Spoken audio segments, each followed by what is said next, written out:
title. I didn't. I'll retitle it in the future, so anybody's coming in the future, they're not going to see the ridiculous title that I just put there.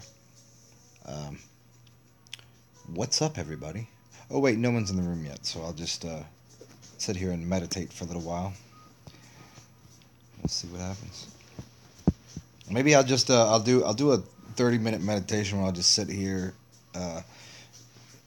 and stare at the camera for 30 minutes, and you can meditate with me. Like, is that a still shot, or is he sitting there? But we will wait and see who shows back up after that 3.5-hour video we just did. See, it was we did this. It wasn't a me. I didn't do it. It was co-creating. What up, Zach Krona? What's going on, man?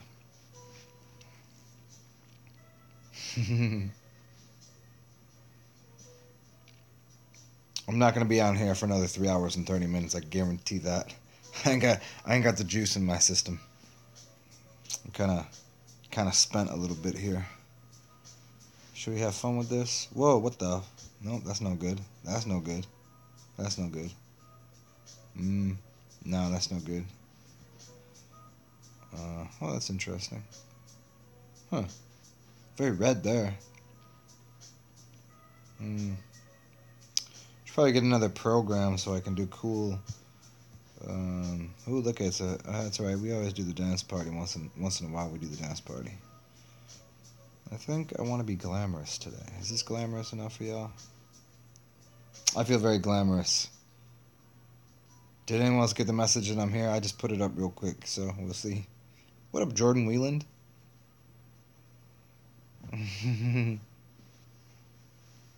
Yeah, I've already apologized to everybody for the title. I was gonna title it "Why Are People So Strange?" That was my original thought on it, because this dude on the streetcar. I'm sitting in the front of the streetcar. Let me try to paint a little bit of a picture.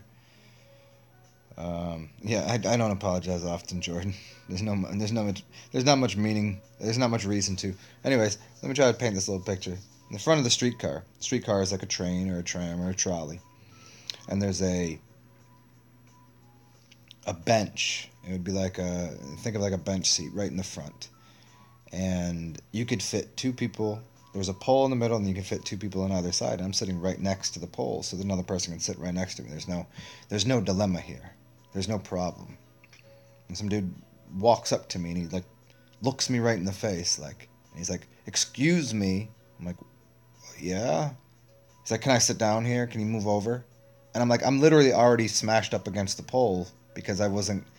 I didn't want to be in anyone's way. Got my headphones on, and he's like, and he like really like gets in my face about it. He's this old kind of skinny, like wiry, weird dude, and he just was all like really like, I don't know, crackhead or something. But he wasn't a crackhead. He was really weird.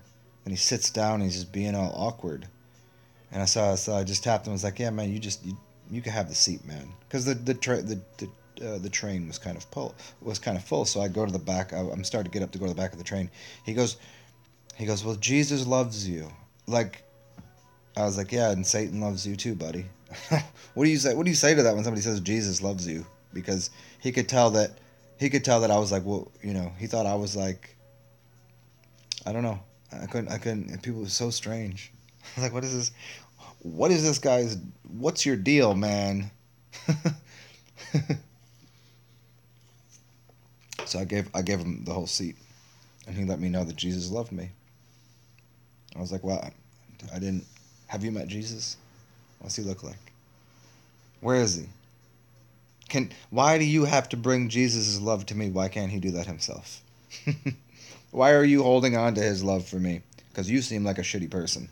Because his whole vibe was all crooked. Yeah, I know. Who was it that said, "I love Christ, but I hate your Christians"? Christ is an amazing guy, but Christians fucking suck. Mm. Christed people are great because obviously they're already one with it. But what up, Tom Corner? What's going on? Now I know why you couldn't sleep because I'm on here. I'm just on here because I said I'd get back on here for everybody after that marathon session.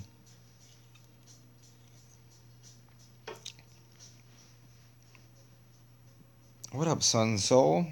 So I got and so excellent. I got a few people that weren't on earlier. A couple less people here to harass me um, with your queries. Who's in here? New Jordan and Jordan Sunsoul. See, 11 people in the room. I got one thumbs up. I'm mad at Jordan and Sunsoul and Tom Corner. I know the only person here is Zach Chrono. I know you gave me that thumbs up, and I appreciate that, man. You're the only person I have any respect for right now. Everybody else, I can't even see y'all. I'm blind to you. Look at that. If I just twist a psychological button and just a little bit and get them. Look at that. You've all just made my day. If that's all you got to do, Mom always told me you don't get anything you don't ask for. And if you need a nickel, ask for a dime. Remember those things. Man, if I can get thumbs up just by asking for it, imagine what else I could get just by asking for it. Hmm. That almost sounds like some sort of magic. Ah, thank you, Tom Corner and Jordan and Sunsoul. Appreciate it. That was a free lesson. All it took you was a click, and now the lesson is yours. So that if you need anything in the future, all you need to do is request it, and the universe will provide. I'm thinking of changing my name to Universe or O. I've always liked the name O. Somebody asked me what my name was the other day. Some chick was being like really funny. I was like, my name is O. She's like, what? I was like, oh. And she liked it. So I was like, maybe I'll stick with that. Oh, it is. So, what's up, y'all? We're about 7 minutes in here, and I feel like I haven't said anything of any significance quite yet. I mean, well, I guess that little bit about if you need a nickel, ask for a dime. That's a pretty good one. That's free right there.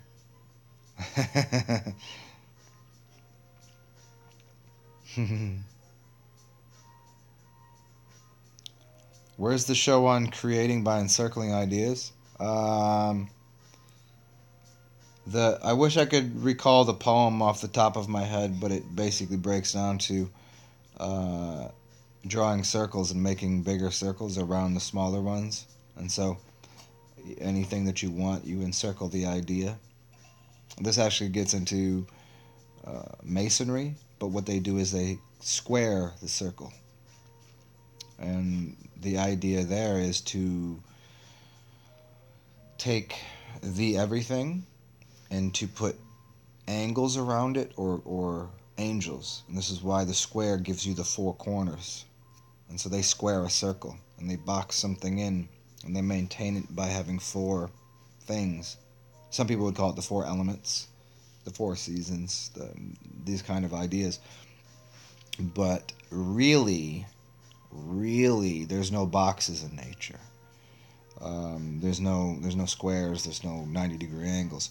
So the first artifact, the first artificial creation was to put a square around anything.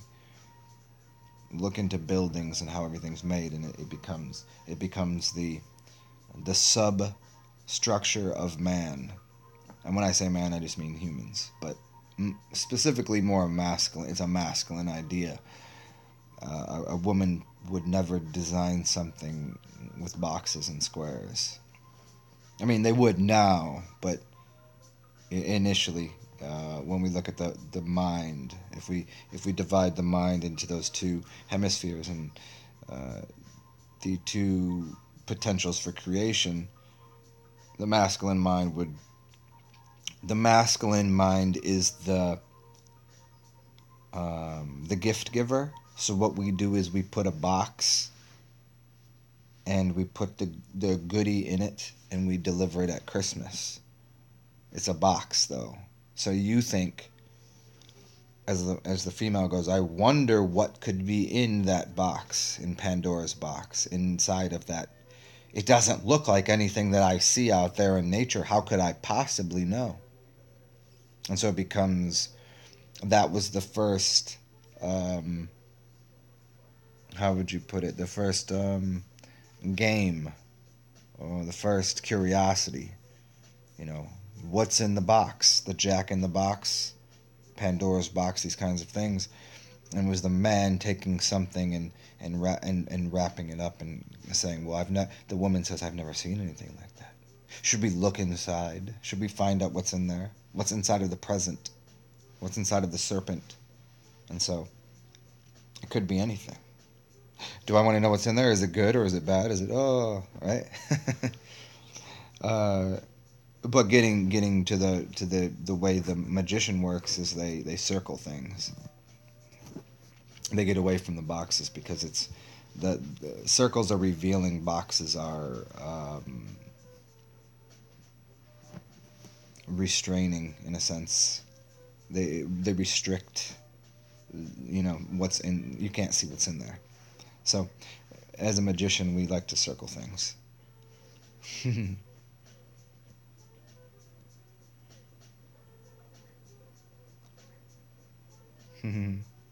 And Torin, you've been having questions. I tell you, you've been having questions for me for like 3 days straight. I feel like you got a notebook that you've been writing down all of your queries, and you're like, okay, I'm gonna have all of my questions answered from the mind of God.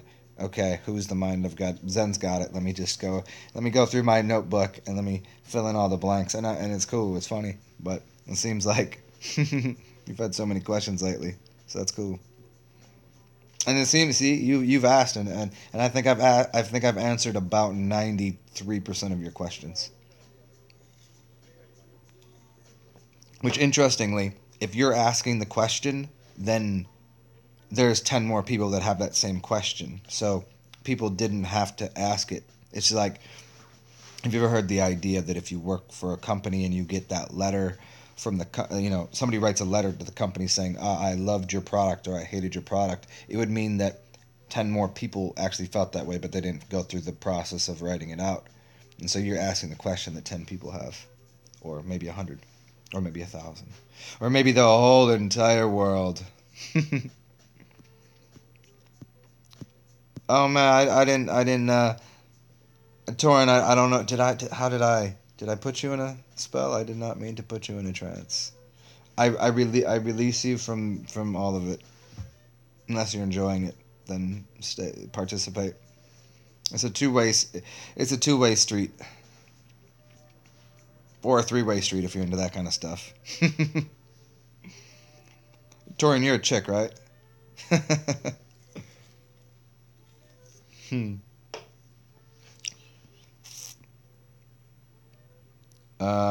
Jordan, is that why we should have circular homes too? Yeah.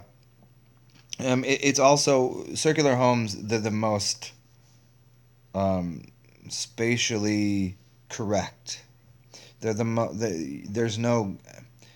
If you stand in the middle of a square room, it's farther to the corner than it is to the wall in front of you. So there's a disassociative principle within a square room.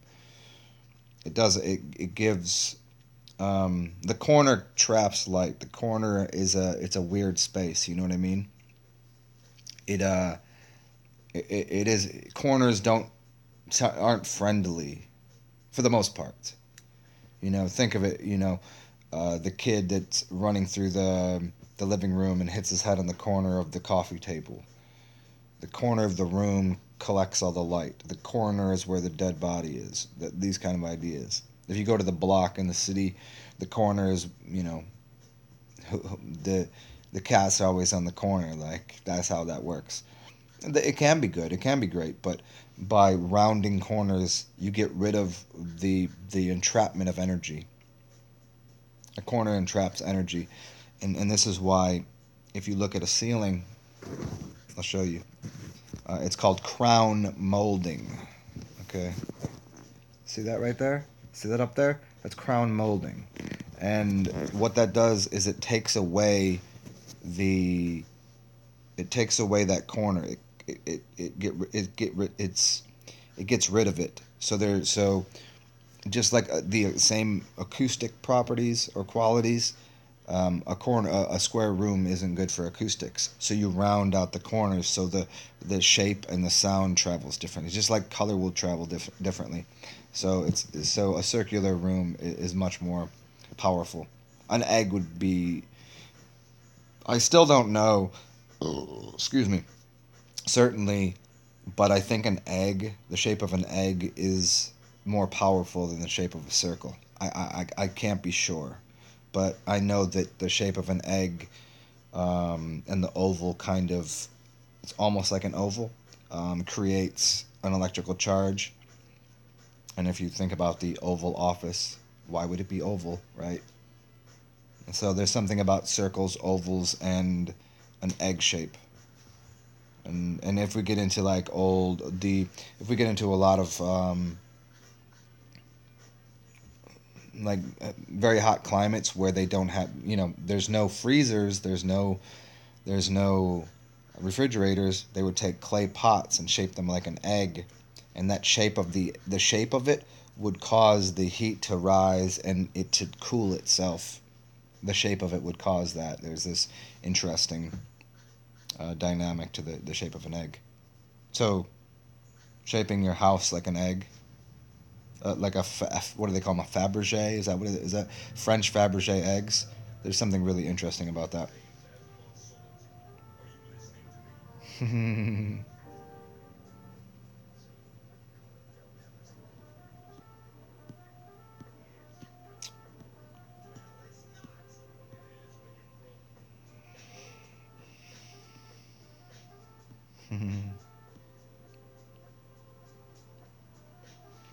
Yeah, Tom Corn, I dig you on the ISIS thing, man. I mean, ISIS is the money, is the moon. ISIS take care of me, and you say ISIS or hey, what up, sis, sister. I think it really has something to do with Sistine. The 16 candles or the Sistine Chapel. There's something, and the Lord of the Sith, or the what you get out of those letters, SIS or S's, Secret Service, or IS, or CSI. Yes means SI. Sports Illustrated. Sports is a port of S's energy.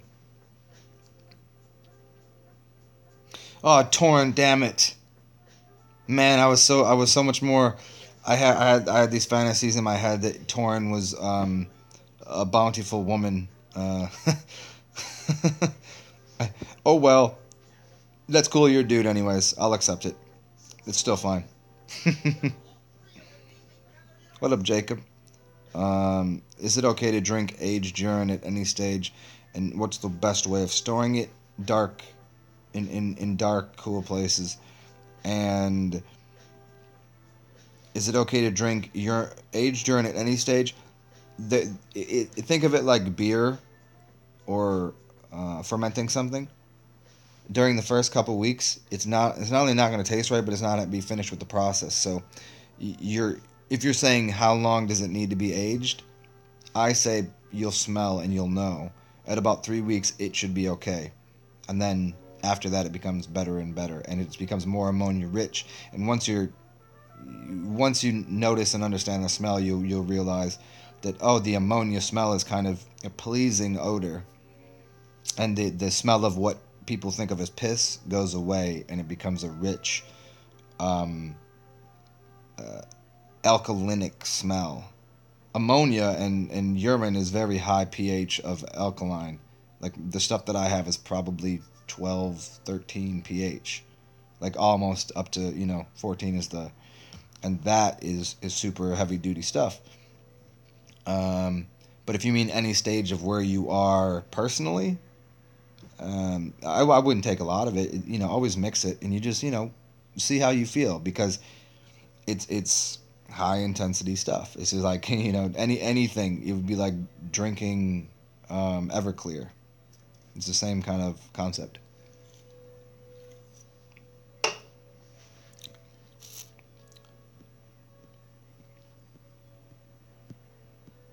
Yeah, Jordan. Interesting. Did you see the picture that was on the front of this video? It was a kid with the dunce hat on, and well, you couldn't see the whole picture, but it's a really amazing picture. And so you'd go to the corner and be a dunce. They would put you in the corner and put a dunce hat on. And interestingly enough, the dunce hat is is really a high level magician hat. That strong masculine cone is a much stronger hat than the mortarboard, which flattens the head out and then has a droopy, basically, the phallic symbol is the dunce hat. Think of magicians; they always wear these black hats. Those are like a stiff phallic symbol. A dunce hat is also the same way, and witches wear those. Witches wear dunce caps. Um, but then you graduate and you have that mortarboard and that droopy little. See, it shows weakness. It demasculates, if that's the right word.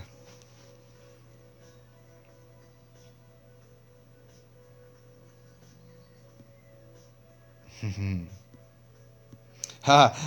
Yeah, that's so funny, Tom Corner. Yeah, yeah, nothing wrong with the corner. And that's so funny that you're. I totally didn't. Yeah, see, there's nothing wrong with the corner.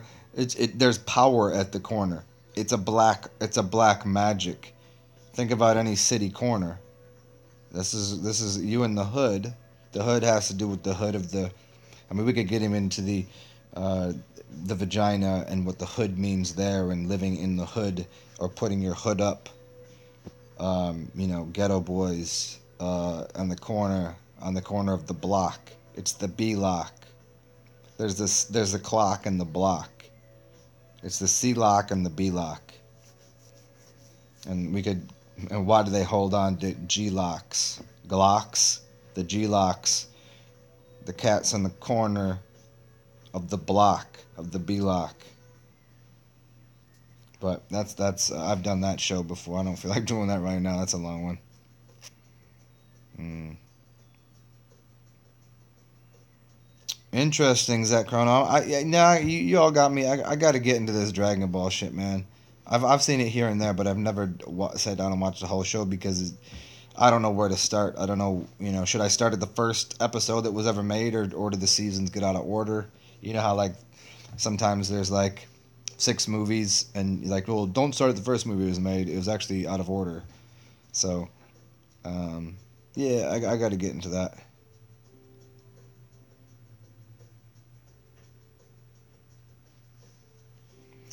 Torin, I don't understand what you're meaning. So is the medium the message, not if the map isn't the territory, right? That's uh, that's very confusing. I don't know what you mean there at all with that, my friend. Mine, yeah. Neil Full Pod Tyson said the Earth shaped like a pear. Where do these people get paid a lot of money to just say things, man. They're very special. I wish like in some ways that ignorance is bliss, or that I wish I didn't grow up with a sense of, oh, I don't know, a sense of love and empathy for people, that I could just go and cash in the chips and catch my 6.66 billion dollar paycheck to go and tell people that the Earth is shaped like a fucking pear. How do people not get this in their head? They love Neil deGrasse Tyson. He says the Earth is shaped like a pear, but then they look at the pictures of literally a circular object that's being given to them by NASA, but they can't even. That is cognitive dissonance to the 23rd thousandth degree. Like, you're literally looking at the picture that you believe, and then this dude, I believe him too. Oh, Didn't he just say the shit looked like a pear? It don't look like a pear to me. Weird stuff, man. Weird stuff. Mm. Don't talk shit about pear Earth. Yeah, if Earth was a pear, I would eat it, because pears are awesome. I had a good friend in Indiana. His last name his parents own a pear farm. His last name is the name of a pear, and it's a pear. I got a pair. I got a pair of things for you, Neil deGrasse Tyson, that you can juggle. mm. Oh, it's that's right, Super Champion Rocker, an oblate spheroid. Where do they come up with this shit? It's mind-boggling. In the land of people with two eyes, the man with one eye is king. It doesn't even matter. The blind, like people with two eyes can't see, but if you have one eye that works, that's all you really need. That's that Helen Keller stuff, right? But man, oh man, people just like they just scoop it up and eat it, man. Jacob, I would not drink a few day old urine because I think there's still a process going on there. I wouldn't do that. You'll smell it and it won't smell right. It's going through a process of alchemizing itself. So I wouldn't do it. What up, Brandon Esteban? I know both of these people, Dave Murphy and We Do Shivabu. We do is funny dude. I find him very cute. He's very entertaining. He's a cool guy, man. I like We Do. He's very forthright and honest, and like he's a breath of fresh air. You know what I mean? Like he's a cool cat.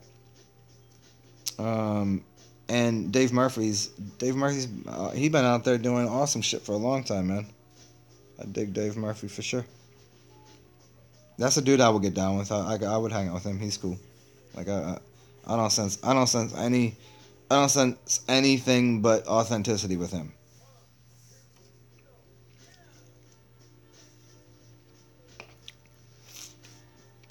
I mean, and you can tell he dug himself out of his own fat suit. You know what I mean?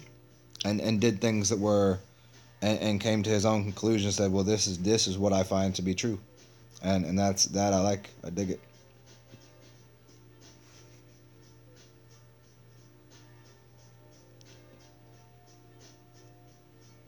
Uh, Torin, uh, once again, great questions. How do you change your old beliefs? Um, it's so wide and varied. It depends on what your old beliefs are. If they don't serve you, don't hold on to them. How do you change them? I don't know how you do it. I've had beliefs that I have a hard time changing.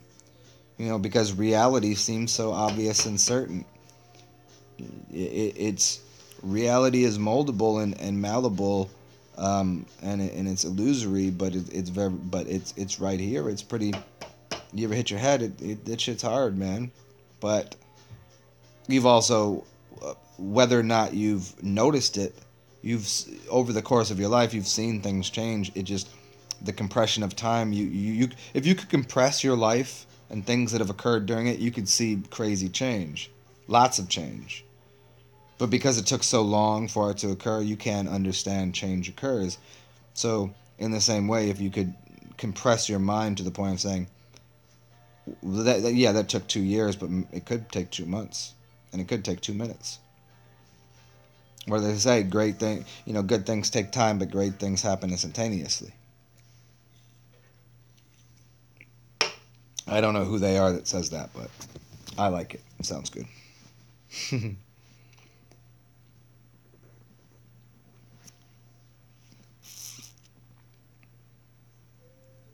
Yeah, Tom Corner, you drank aged urine over a year old. That's awesome. Were you saying that earlier that it helped you have some dreams and out of body experiences?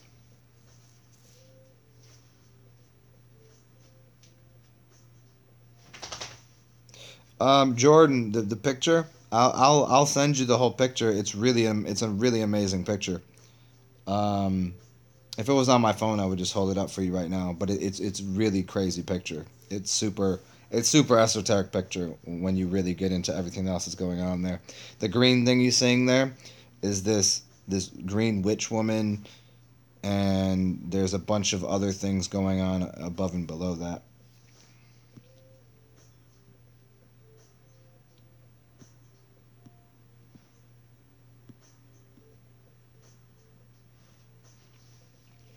Torn's Garden again. You say if the medium is the message, wouldn't the map be the territory? Maybe I'm reading too hard at that, or maybe you're trying too hard with that, or maybe it's just glossing over me. Um, but you're grasping at something. It seems like you're frantic about trying to figure something out. If the medium is the message has nothing to do with where you are. The message is information. And if meaning if the medium is the message, then the message, okay, so you'd say it in reverse. If the medium is the message, then the message is the medium, meaning the message is the computer, right? So I'm using this to convey a message. So the medium is the computer, and the message is coming through here, so it's the same thing. It has nothing to do with the map that's laid out in front of me. The map is the map being the territory. I don't know, man. You're you're playing like this wild semantic game that you're confusing yourself because the fact that you've just uh, caused me to be confused about what you're trying. I don't know, what are you trying to get at? Like I don't. What are you trying to? What are you trying to? What are you trying to understand? What do you need to know? Like with all of the questions you've asked me, they seem to be there seems to be some like it's almost as if maybe your goal is to confuse me or confuse yourself, and you've done that because I don't know what you're getting at. Like, what do you want to know?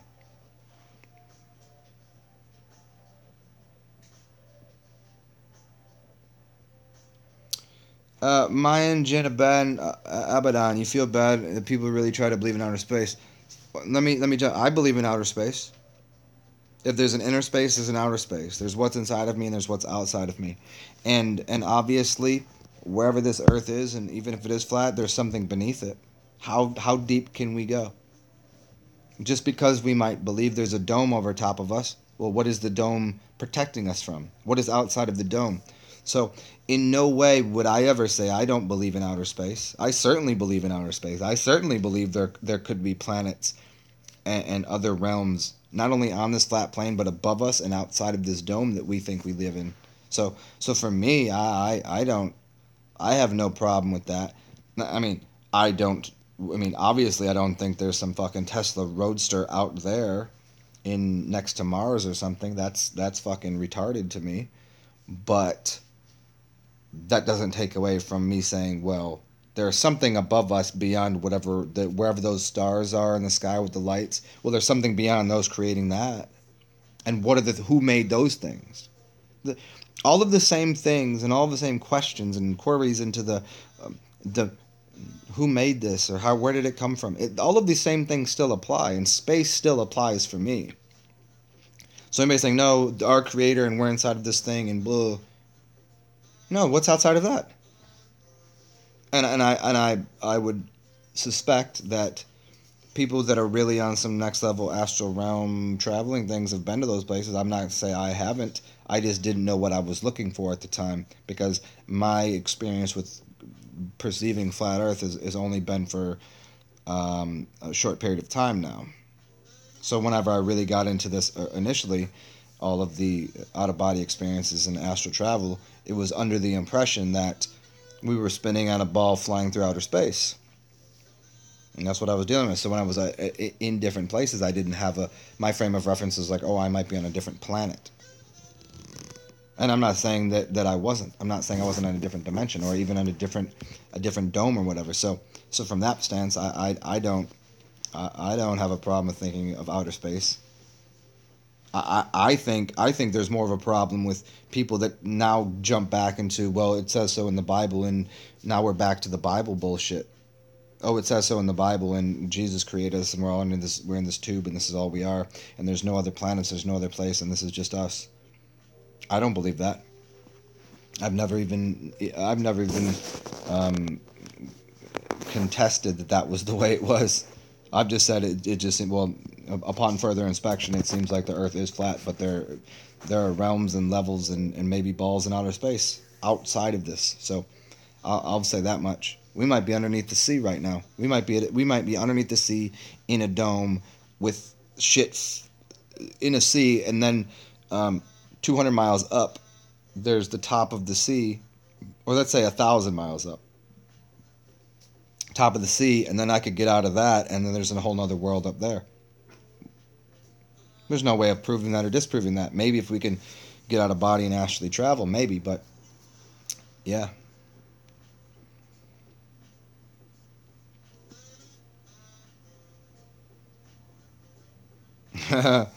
JR Smooth, I don't agree with you on the devil worshiper thing because I've always, I'll just once again state the obvious.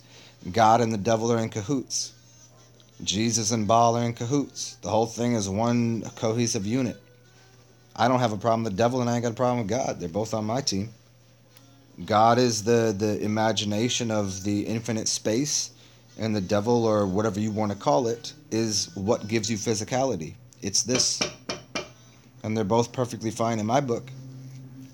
And just because people worship this, if that's what you're saying, yeah, they're taking it wrong, because if you worship the physical plane, you'll surely die and have to come back and try it out again. Once you figure out what Most High is in imagination, the imagination creates this. This is why they say Jesus created the devil. He created the devil to give you the devil's playground. And this is the playground. So they're they're synonymous. You can't have one without the other. You know what I mean? You can't have love without mirage. The mirage is marriage. You can't have love without marriage. You can't love this and you can't love God without the mirage. For if you go, oh, I love God, and you just become God, what you become is all empty space. Well, I need a mirage, and then you create all of this. So you get love for this, and then you get all of this. I want to play the drums.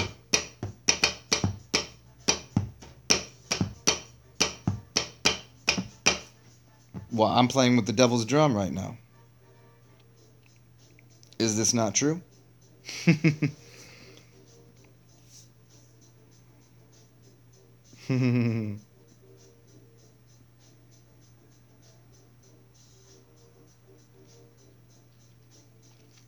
Yeah, the urine will smell pretty awful for about a week or two, but it can go bad if you don't have it in something clean, and you don't have a um, a cover over it so that bacteria doesn't get in there.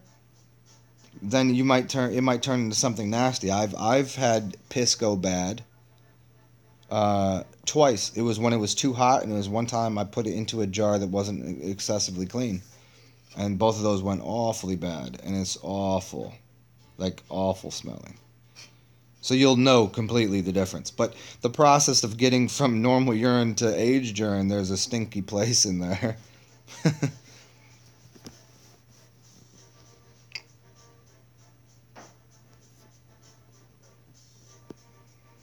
Zet Corona, what's the power of not talking for a week? Well, one of the things that you'll gain out of it is that you will have more respect for the word. You'll have more control over your tongue. You'll slow down in what you say. You'll find that you perceive things different because now you've cut off one of your.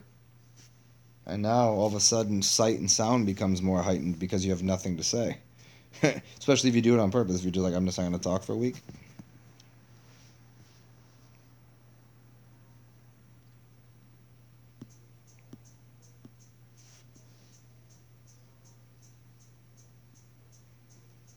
Yeah, disassociate has a negative connotation, but anybody that knows better, no, it's not a negative thing.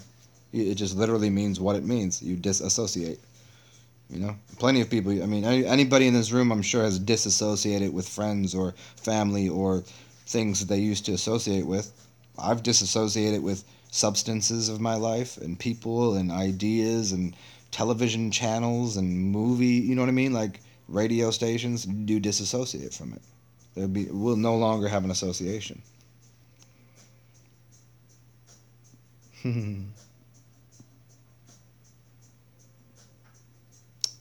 Is it a problem if you smoke a half ounce of marijuana every day? It's not a problem. You know, Junior Smooth, it's only a problem if you perceive it as a problem. If it's beneficial to your life and you're having a good, wholesome, enjoyable life, and the cost of that isn't getting in the way, and the your interaction with nature and people is beneficial, then fucking have at it, man. I mean, why wouldn't you? Why wouldn't you involve yourself with things that make you happy? Now, if that's the only thing that makes you happy, well, then you should probably consider why that is. But,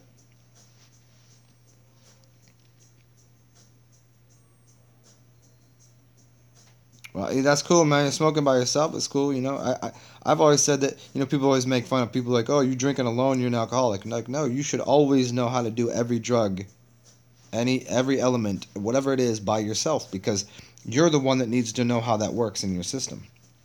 So whatever it might be, there's things that people like don't do that by yourself, and I'm like, I'm gonna go do that by myself. Like salvia divonium. I used to do that by myself all the time, so I could know what it was and take people on journeys so that I could be their guide because I knew what it was. If you're always doing something with other people, if you're always drinking with other people, you don't know what alcohol is. You know what alcohol in relationship to the whole group setting is. If I sit here by myself and drink myself a couple beers, I know what that is. If I drink a couple beers and I'm out with people, I know what they are and what the whole situation is. It's two different things. So whatever substance you're using, whether it's oxygen, television, it's a substance. Whether it's smoking, whether it's anything it might be.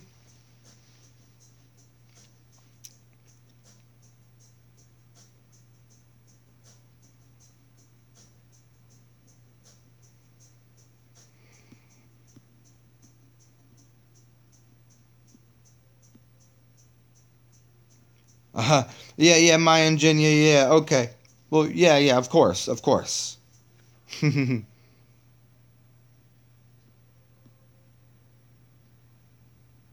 Tom, Tom Corner, you say your wife said you were speaking another language. That's hilarious. Maybe you were speaking some old ancient language for real. You should tape yourself if you do that again and speak some other foreign language. That would be really cool because maybe somebody knows it. Maybe somebody could decode it for you. Maybe somebody like me. Maybe I already speak it. Do you want me to start speaking in tongues right now?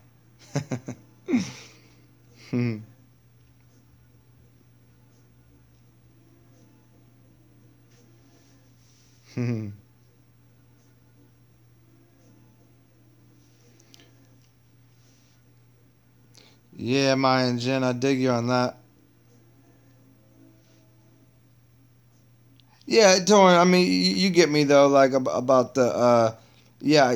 Sometimes even where I am, I've been talking all day. You know what I mean? I've been talking for like this is working on 4.5 hours now. So it might even be me that I'm just like overburdened of queries into the.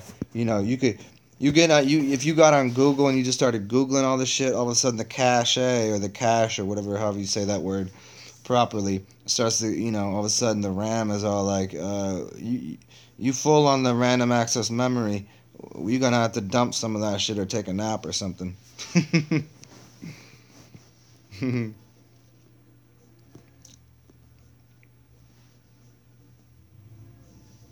Mm. BB Life, I hear you. You've been told that you need to look within for enlightenment. I think that is the biggest pile of shit out there. I mean, look within. How do you look within? How do you do that? It's all inside of you. Yeah, it is. It is. But since that's been spouted off for so long, people don't know how to practically accept or take or use that message. Yeah. If once again you perceive the world as your mind is outside of you, then you don't need to look inside, because what's outside of you is what's already in your mind. So if I have ideas and beliefs of something, right, and all of a sudden it shows up in my reality, then why do I need to look inside? I can see it right there. Because I've pushed myself out into my reality, and so I don't need to look within myself because it's already outside of me. And so then I can I've objectified my I've objectified myself, my beliefs, my subjective beliefs internally. I've objectified them out front of me, and so I can deal with them that way. But this is where all of the next this is where the help for yourself comes in. If you don't feel like dealing with these things in 3D, what you do is you go into your subconscious mind and your dream world, and you deal with things subconsciously, and you start chopping away or removing or extracting information and ideas that you don't want to see out here. You know what I mean? And so that way you can see the glory, wonderful things out here, and there's nothing to deal with internally, because you'll have everything out here. Like, oh, I'm dealing with myself externally, and I like what I see. I have this beautiful dog right here. But that's inside of my head because I wanted a beautiful dog, so I have a beautiful dog. So I'm dealing with my own internal mind right there, as that puppy right there, as something that I desire and want, so I don't see it as an issue. But now if I was getting something I don't want, then I'd go, how do I have this thing that I don't want? They both are sourced from the same place.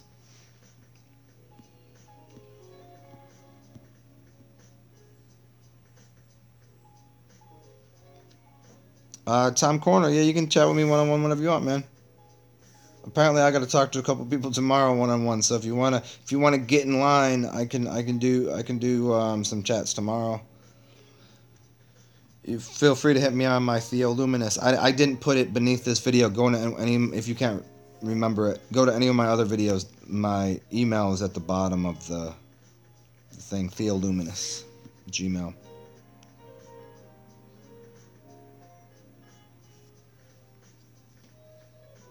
And you know some things that would help confirm what I believe. Yeah, cool, man. I'm game. Whatever, man.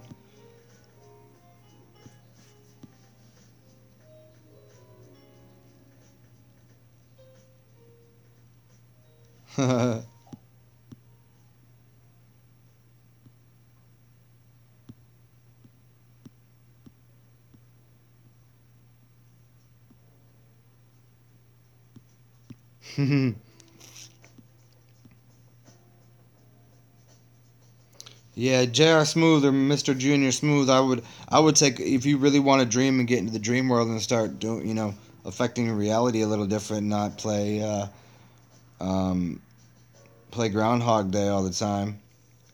Don't smoke for a little while. Your dreams will start to work again.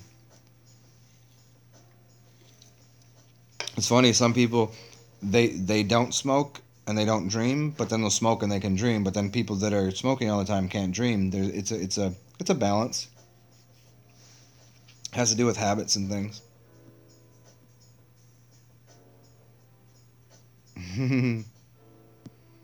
Yeah, Tom Corner, smoking gives you joy, then fucking do it is damn right. This place is about the highest order of good, which is joy.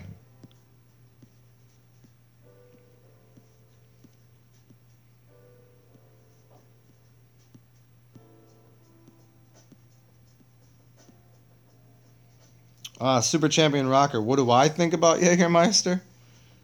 I think it's, I think it's, uh, I think it's cat diarrhea. I mean, I get it. Like I don't prefer it. I've drank it before. I drank a whole bottle one time with my cousin while at Lauryn Hill concert doing a bunch of other um, substances, and that was quite amazing. But Jägermeister, I don't prefer it. I think it has a place, and I think certain people, the plant life in it is pretty awesome. I just don't like it. I would find something similar to that is clear. I like absinthe. It's a very similar thing, or gin is even pretty kind of close. But yeah, Jägermeister ain't for me.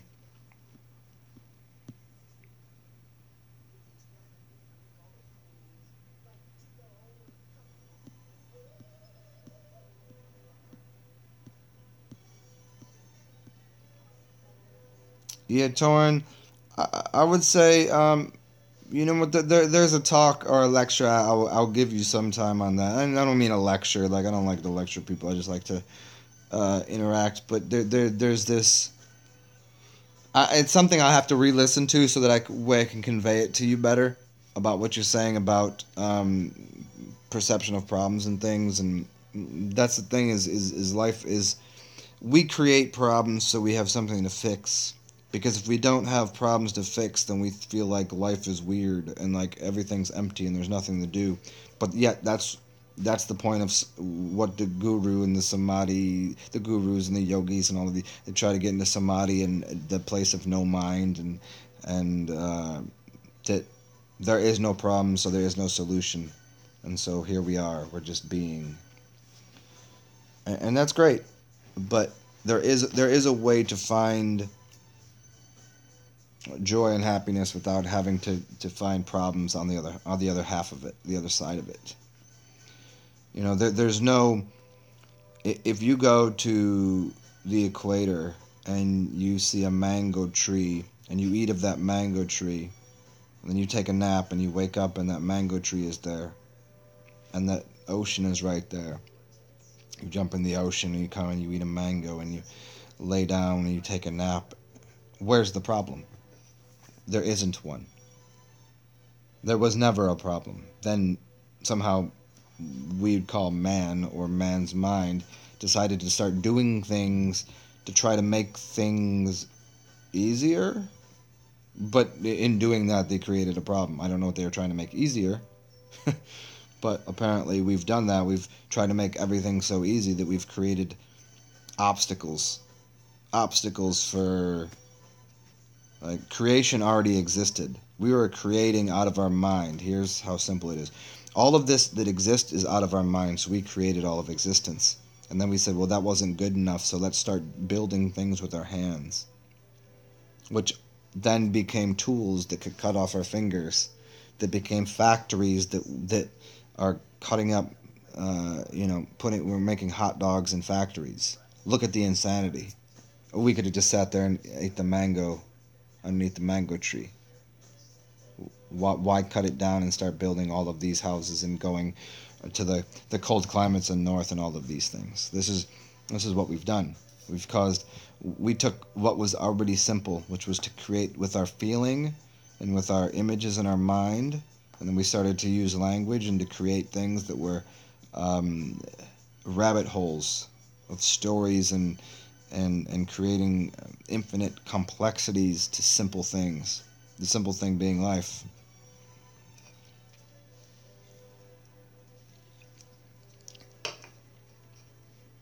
Hmm.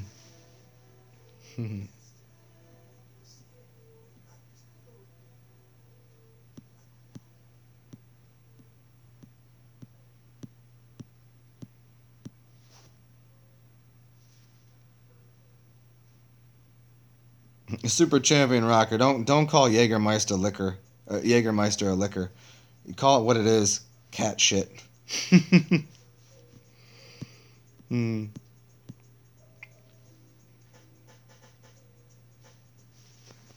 Oh, you like that drawing? There's nothing to it.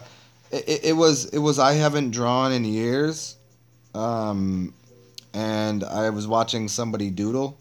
I was like, oh, maybe I'll doodle today.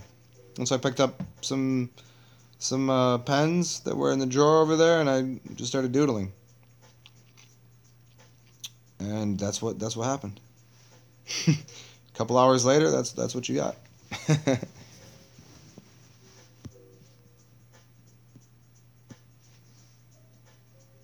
I don't know if it's called Zentangle, but maybe it is. Oh, I didn't know anything about it. I don't even draw. I don't know shit about it. I go through stages of creating things in different ways and then just stop doing it. I don't know. I might start drawing again. There was a point in my life where for a couple weeks I drew and then I stopped doing it. But I think probably why I did it subconsciously is because I just wanted to get my fine tune my musculature so I could tattoo myself again because my hand is a little shaky and whatever from just not being physically active. So I want to get that my fingers in order so I'm not shaky. So I'm gonna go out and do a little play a little sport and do a little exercise and get my fine motor skills in order so I can tap myself again. I think that's probably why subconsciously.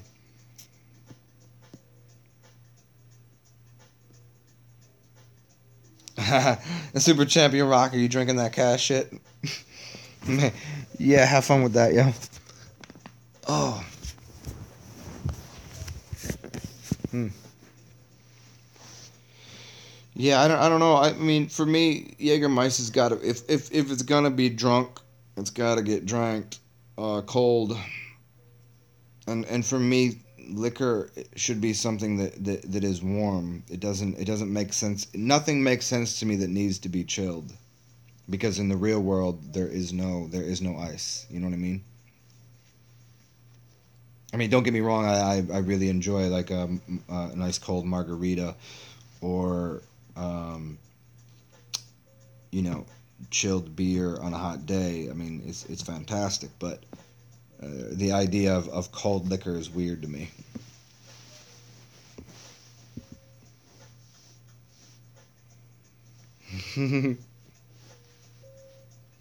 Yeah, I would say Super Champion Rocker. If you just want to upgrade, get into the spirit of New Orleans. Get into the similar flavored type things. I mean, you could probably step over into the aniseed world, things that have an aniseed flavor, or get into um, the more get into the green fairy world, woodworm and things like that. Are you familiar with what I'm talking about? Absinthe. Absinthe is a great. I think that would be a great transition because it's not a similar flavor, but it gives you that kind of flavor without all the extra sweetness and the dark clunkiness and the. I think what you're looking for is the cat shittiness.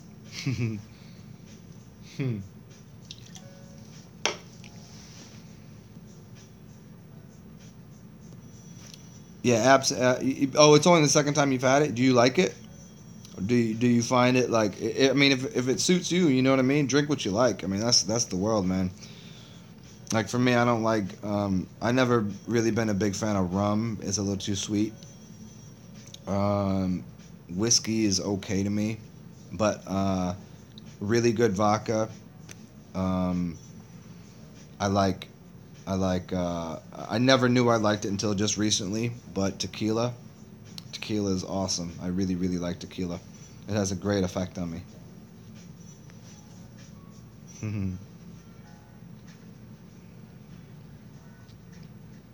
Oh, dude, Rise now, that's so awesome. I've talked about building a tiny house for a very long time.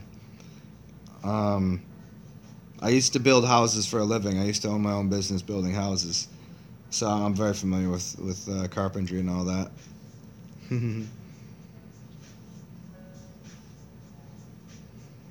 Yeah, what's your vodka of choice, Super Champion? What's your vodka?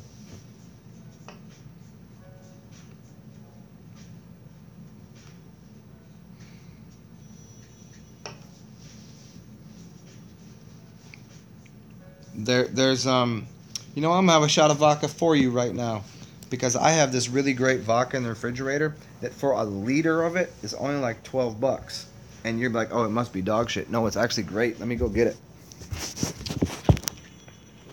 because this Yinling, as much as I love Yinling, it's just not doing it for me right now.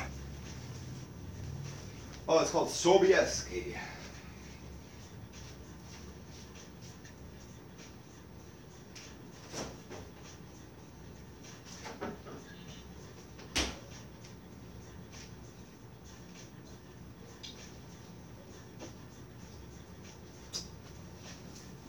There's two vodkas you should know about. One is called, well, thank you, Tom Corner. I still got to figure out how I'm gonna get this money. I don't know where it goes. Here's the bottle. It's Sobieski. Sobieski is good stuff, and also the Russian Standard is amazing. I went to a really awesome vodka bar in Atlantic City, and I got to try all these super awesome vodkas, and the Russian Standard is pretty cheap, and Smirnoff, Tito's is awesome. Smirnoff is bleh. This is way better than Smirnoff. And I'm gonna go ahead and just show you what a maniac I am. I'm gonna chug this whole thing right now. You guys want to watch me chug this whole fucking thing? Do you want to see how much of a shaman I actually am? Do you guys want to watch me do it? Okay, I'm gonna do it right now. Ready? Y'all crazy? I'm not gonna do that. Fuck out of here with that shit. I'm not like that. Y'all got me confused with someone else.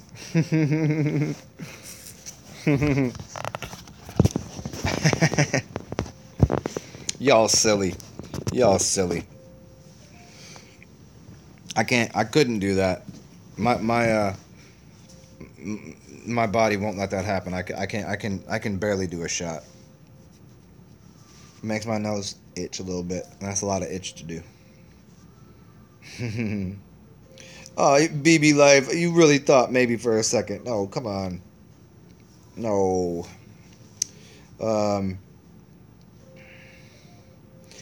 Rise Now, I hear you, and that sounds really cool. I would do some traveling if I had a friend to go with. You know what I mean? I would build a tiny house tomorrow if somebody would go with me. But I don't know anybody like that. I don't know anybody real serious about the life. You know what I mean? The life of like real. I'm not saying gypsy life by any means. I'm saying like magic and like holistic health, healing, the kind of shit that I know about. There's not a lot of people. It's hard for me because there's not a lot of people on my level, so I don't know who. You know. I ain't trying to travel with my understudy. I'm trying to travel with somebody my kin. You know what I mean? Yeah. Well, what up, Rise and Love? We go do this. Where are you at right now? Where you live right now? What Are you in the Caribbean or some shit? Where are you? I don't mean to look at me. Look at this fucking guy. He's just drinking out the bottle. Thought he was some sort of health nut. I thought he was a genius. I thought he's sitting there drinking out the bottle. New York City? Well, Rise in Love if you or no, rise, you're not rising love, you rise now. If you wanna you want to take a trip down here, you ain't even gotta have the whole thing finished. I'll help you finish it. The word is bond. If you wanted to do that, I know exactly how to build a house. I'm extremely talented. I'm better at building. I'm better at let's see, in order of what I'm good at. I'm better at building things than I am at cooking, than I am at speaking. I'm probably better at, where does soccer fits in there somewhere up here. Basketball's up here. Let's see. Maybe it's like you know what? Cooking, building, soccer, basketball, and then talking is down here. Yeah, South. Yeah, but realize though, BB Life, New Orleans ain't in the South. We're in the Northern Caribbean. This ain't the South. Nobody here is from the South. It's a whole different place. Can someone have no talent? Is that Chrono? Yeah. Whoever my antithesis is has no talent because I took all of theirs. That's just silly. Can someone have no talent? I think I think not having a talent would be a talent.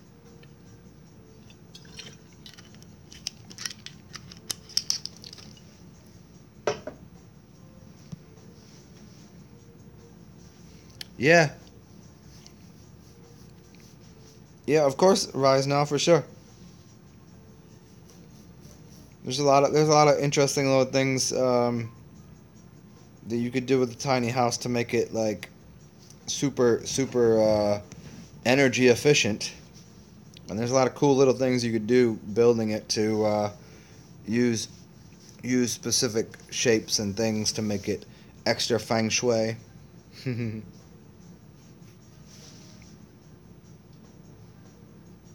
Oh, you want glass wall? That's crazy. Okay, circle shaped glass, a glass house. When was I in Atlantic City? When I lived up in Baltimore. Oh yeah, it was so funny. I was hanging out at this bar, and I don't know. I just made friends with this some like super mafioso dude, like just old, like slick back, you know, silver hair. Um, he had like six different cars. He comes driving up in a what the fuck did he come up in? I don't know, some stupid Corvette or something like super like. And when I say stupid, I don't mean stupid. I mean just some fresh ass car.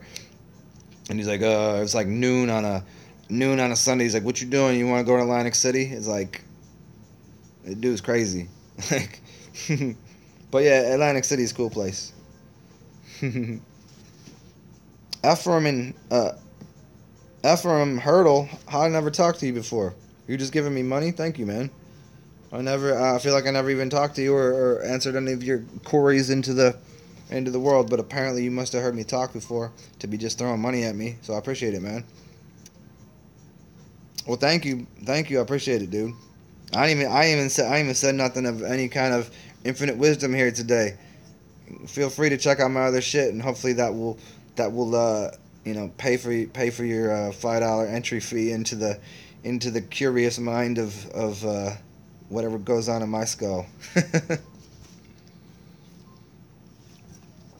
But I appreciate it, man. Thank you.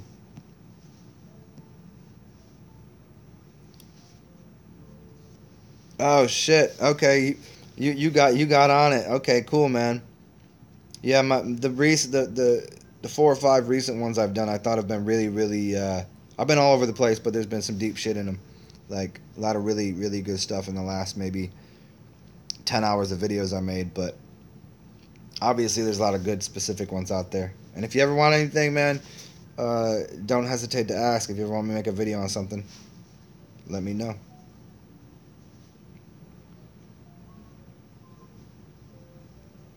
But of course, man, whatever you need, it's simple. It's simple for me to speak. The master cleanse or the master class? The master cleanse is still out there.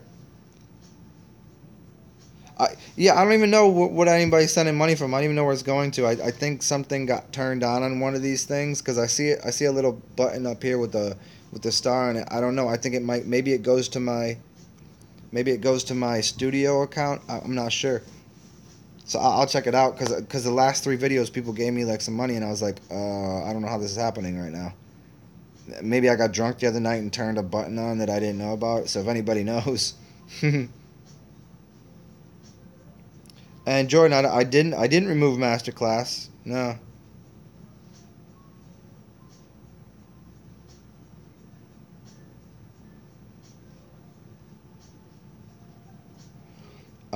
Torn, you are you kind of against Advaita, Vedanta, and all that non-duality, meditate all day stuff?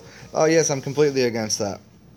I'm not against it. Like it doesn't make a lot of sense. Life is to be lived. Now, in that, like my methodology and what I try to teach people is very simple. It's feast and fast. That's it. It involves meditation, but it involves like out here like it involves this. It involves like what's up? Let's do some shots and have a barbecue and be crazy. It's life. Are we enjoying it? That's the point of it. Because this shit goes on forever. You're immortal. This is what we do. So if I do this now, all I got to do is clean up the party tomorrow, meaning my internal system. All I got to do is go, oh man, I had a good time hanging out with everybody last night. We went out partying, whatever. And tomorrow I got to clean up my internal environment. I'll deal with my hangover, and that's about it. That's how life works. I mean, people think they're gonna just go and live that clean life. You ever seen people living a clean life? They're the most irate people. They're the most unhappy, belligerent, antagonistic, angry, clueless people. Like, well, maybe you should have a drink. Maybe you should smoke something. Maybe you should get fucked. Like, that's real. Like, that's what people need to do. But people out here, can't do that. We're going to save it for the afterlife. How are you saving for afterlife? You're alive forever. You can't... If people knew that you're alive forever, they wouldn't be saving anything for the afterlife. Because afterlife, you get more life. Like, shit, I thought there was something after this. Like, no, you get more life. Am I going to have to do that again? Am I going to have to go through abstaining from everything in life and sitting here and worrying about all of the karma that I've built up that I need to get rid of? Karma don't exist. Ain't nobody told you the truth about what karma is. Karma means the mother arc. It means are you carnivorous? It means did you eat something that's material, and if you did, now you need to get it out of your body. That's all it is. And once you're done with that, once you've released all of the kraken, released all of the bullshit, that's all your karma. That's all you need to do. You don't got to pay for... people out here like, you need to... This lifetime, you're paying for last lifetime. Like, fuck you. You pay for your last lifetime. And you can pay for mine while you're at it, too, because I don't remember that last lifetime, so there's nothing that I need to pay for. We free and clear out here. This is... I'm native to the land. Who do I owe? What I owe Mama Earth? Mama Earth didn't ask me for nothing. She gave this to me freely. Just like Father Jesus figure or whatever your God archetype is. And they asked me for nothing. And I came here, I said, okay, what do you want to do? All they said was, here's your rules. Learn to breathe. Learn to eat. And then from there, you'll learn how to treat people good, and you'll make friends, and you'll have a good time. That's all. That's all you got to do. And if you decide to do some other bullshit in there, that's up to you too. So no, I'm not into the sit here and meditate and pray all day bullshit. No. In fact, I'm not into praying at all, because praying is what you do if you like stalking an animal. You don't pray. That's creepy. That's weird. You meditate, you focus, and you say that's what I want and that's what I desire, and then you may have it. And you just rub the genie's lamp and you go get it. That's all it is.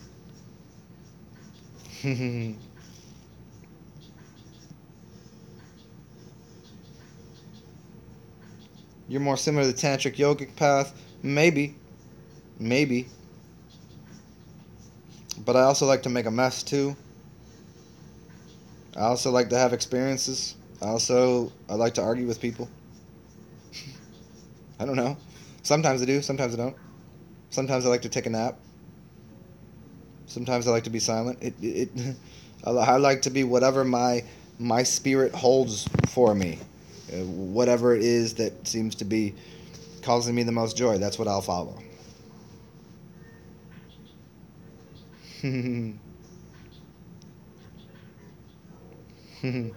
What up, Devmark?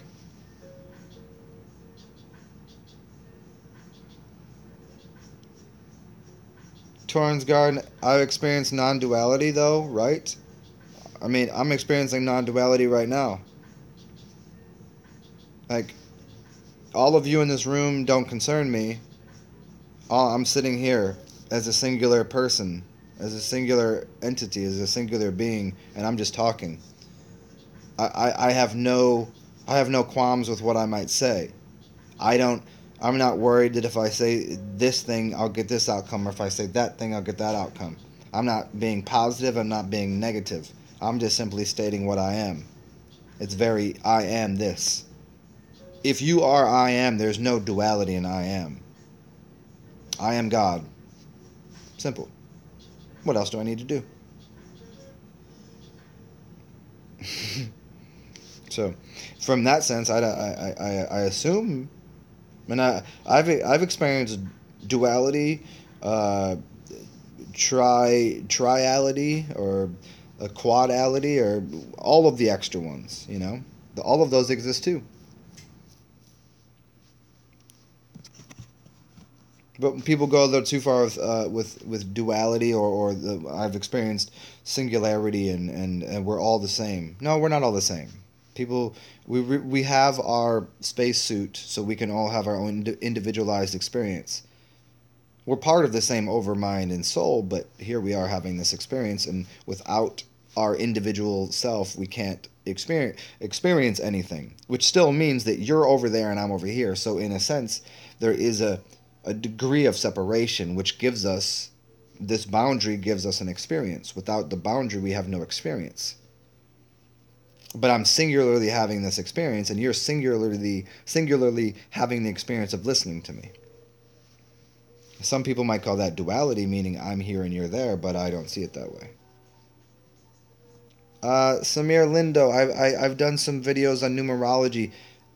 Probably the first month that I made videos, I did a bunch on numerology.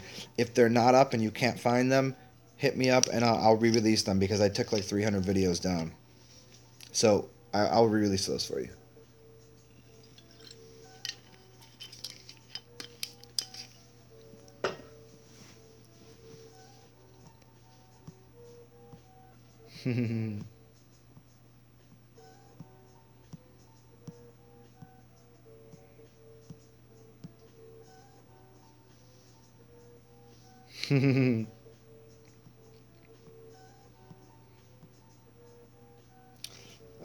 BB Life, what is my better self? Man, that's a very engaging question. I often consider that I consider that, but I just don't know. And the more that I think about it, the less I'm interested in being it. Because if I think that I'm not already my higher self and I'm already not my best self, then I'm trying to obtain something, I'm trying to become something. And in that is duality, in that is separation. Like right now, here's what I can be. Like that's what that's what I am right now. I had a burp. What the fuck? Is that my highest self? I can't believe you just burped right there. That is not your highest self. Your highest self would never burp on camera and say, fuck off. Why did he just say fuck off? Is he using foul language? Why is he talking like that? He's sounding like that? Who knows? I really don't know. I don't think there is... I think most people have a perception that there is a better version of themselves or a higher self or another self, but that in itself is duality and separation. And I don't see that. There's only expression of what you are currently. Most people don't express what they are currently, and that becomes that divisive thing. Currently, this is how I feel. Currently, this is what I am. And if my image and my feeling is this, then that's what you get. And this is my highest self. I don't separate myself from what would be better, because I'm already as good as I can be. I'm just pouring it out for all of you. Is this not good enough for you? That kind of feeling people have, and I used to have that, and I just don't anymore. It's not that I don't care. It's that I care so fucking much that I'm not going to stress myself out over whether or not I'm making anybody else happy. Because you can't make anybody happy. You can help them to smile, you can help them to have a better day, but you can't make anybody anything. I remember this one time I took this chick home. I was like, man, I really want to get laid tonight. But I just couldn't. I just couldn't get a hard on, right? I couldn't even make myself hard because I was too drunk. Or she smelled bad, I've had both experiences. Chick smelled too bad. I was like, fuck. I was like, I don't even care. I was like, oh fuck, you stink, but I really want to get this nut off, but I just couldn't. And what was I gonna do? The moment didn't allow for it. The smell just turned me off too much. I was like, oh, you stinky ass. Why did you have to smell so bad? Where? And then I was like, maybe if I just plug my nose. But then I did. And I was like, oh, but all I could do is think about how bad she was stinking. Why is he talking about sex? What does this have to do with anything? Everything is sex, ain't it? Well, back to talking about high-level esoteric and occulted knowledge. What do you guys want to know? Let's talk about the number 11.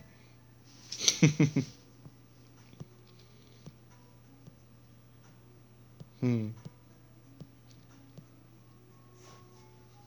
What up, Vic Limited? Do I believe that there's some magic system worth studying and following? Very good question. There's a lot of them that are very good. Um, and the more and more that people ask me these kind of questions, I found myself uh, is the word confuddled or befuddled with how to give the proper answer because I don't know you and I don't know what your path has been so far. I don't know how big you are. I don't know your skin tone. I don't know your general belief system. I don't know when you were born. So there's a lot of things that go into what would be the best path for you to follow magically. And so there are different forms of magic. And some people should take the left hand path, and some should take the right hand path. And some should follow some gray magician, and some should follow the magic of fasting, and some should follow the magic of this denial of things. Like I shouldn't go do that, and they should practice. So there's many different schools of getting to the same place, and it just depends. They say you can take the straight and narrow path, or you can zigzag. You could zigzag zigala. You could. There's so many paths to get to what it is that you desire, because the path of magic is one thing. Is to obtain exactly what it is that your being desires. That's all. That's all. That's all everything is. God wanted to have an experience, right? So he created all of this, and this is his experience, or hers, or however you want to label that. So here's the experience. But now that you're inside of the experience as the Most High here in this form, what do you want now? And what do you want now? And what do you want now? And so magic will take you to those things. And the path to getting there could be, I could tell you how to get to, I could tell you how to get to Denver from here, right? But there's a billion different routes. Do you want to go? You want to go through the mountains? Do you want to keep it in the flat land? Do you want to hike? Do you want to drive a car? Do you want to take a bus? Do you want to take the highway? Do you want to stop and see all of the magical things? Do you want to eat on the way there? All of these things come into play. So it matters for you what you think you want to see along the way on your journey to obtaining what it is that you desire. And so the journey is part of the magic as well. So you'd have to answer me quite a number of questions for me to tell you who you should follow. And it's not following anybody but yourself, but that would just get back to a path of what kind of ideology of the magical arts that you'd like to follow.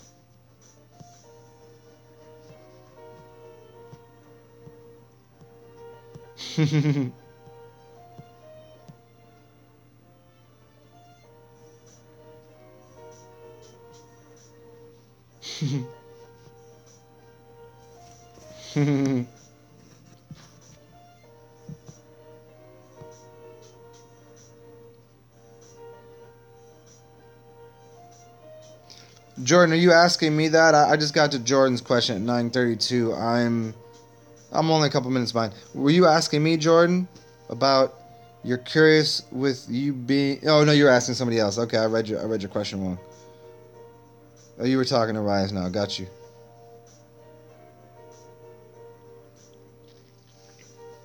And Torin, I agree with you. The higher self is the self that is actually everything with no separation. But once again, if you become that, then you can't have an experience. If you are the ocean, once you're the ocean, and this is fine being the ocean, you can't experience the whole ocean. If you are all of time, you can't experience all of time until you say, I need to bilocate myself into a cross-referencing of space and time to put myself inside of the thing that I am, the ocean, the higher self, because I'd like to have an experience. So just by me sitting here doesn't exclude me from being the entire ocean. But it takes me being here to have this experience talking to you. If I'm the entire ocean, you guys don't know a damn thing about me talking to you. Every video that I've made is gone. And you know nothing more than you knew before you heard me talk to begin with. So, am I your higher self? Are you my higher self? I mean, these are all like just curious little inlets into how, well, I don't know. But I certainly know that for me to have this experience, I need to be inside of of this spacesuit, this vortex. The body is the black hole. I'm sucking in information and spitting information out. I'm a black hole. You're a black hole.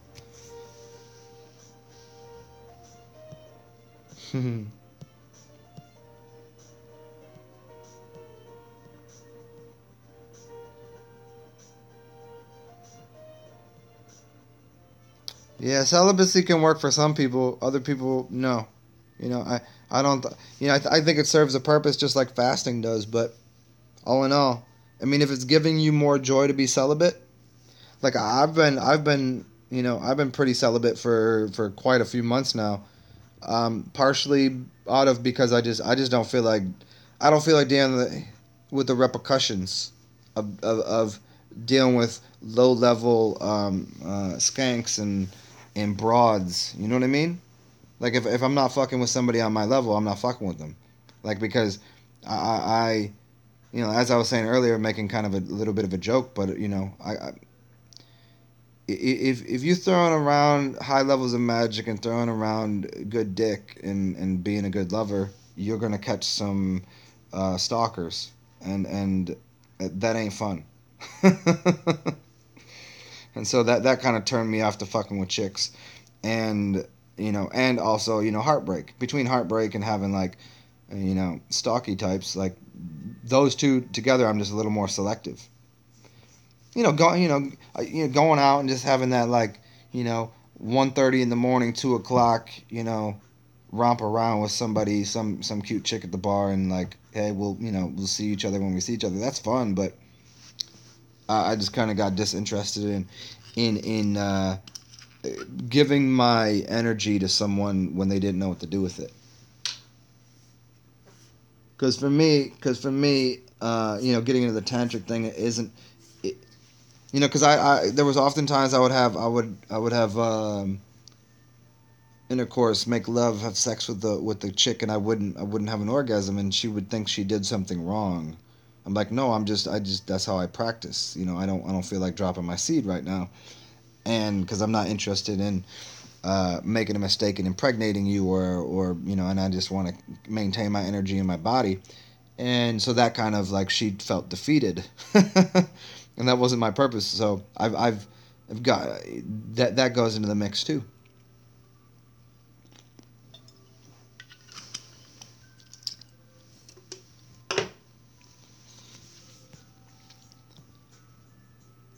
Oh, Rise now, you're stoned. Maybe I should join you.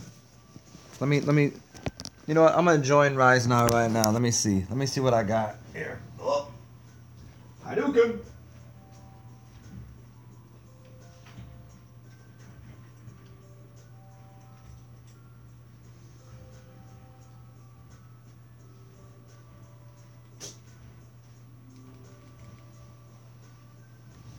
Well, ain't that fresh?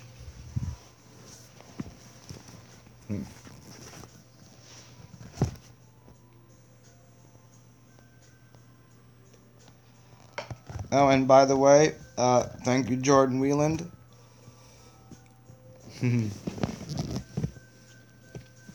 Fruity Pebbles is amazing, by the way. Fruity Pebbles is pretty excellent stuff. I've been enjoying.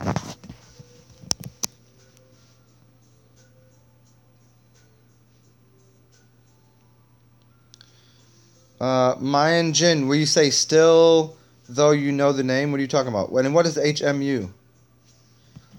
I've seen that before. I never Googled it. Was that for me? Mayan Jin.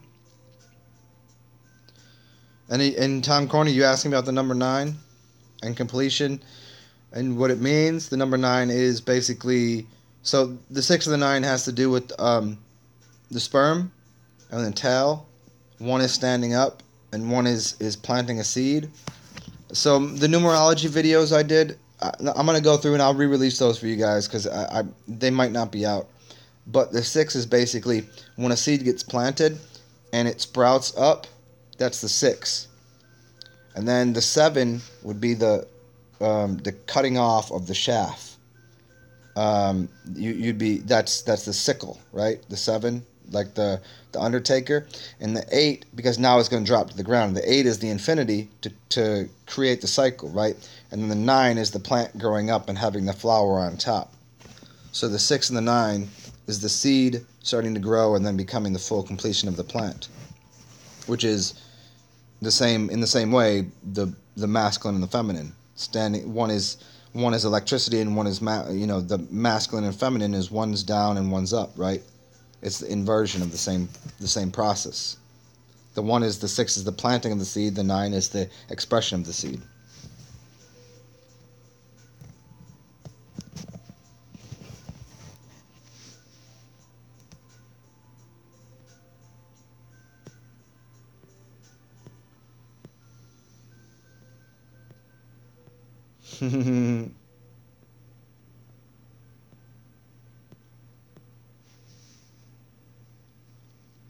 BB Life, the number 13. The number 13 is the letter B. Squish them together. This is why the number 13, there's no 13s in buildings. Because the power of the 13 is the 12 around the 1. The semen inseminating the egg. The Jesus and the 12 apostles. The power of the 13 is the B because it's birthing. The B is the first letter originally. But then it was changed to what you see is a triangle, which is a masculine form because there's angles in it. A B is curvy. It's a woman. It's small on the top and big on the bottom. The connection between the 13 and the feminine is pretty great because the 12 is the circle and the seed going into it becomes the Jesus, and Jesus is the fish god, which goes in and impregnates the egg, which is the 13th thing, which creates then life. So 13 is very much connected to the birthing process, the feminine in life. And so this is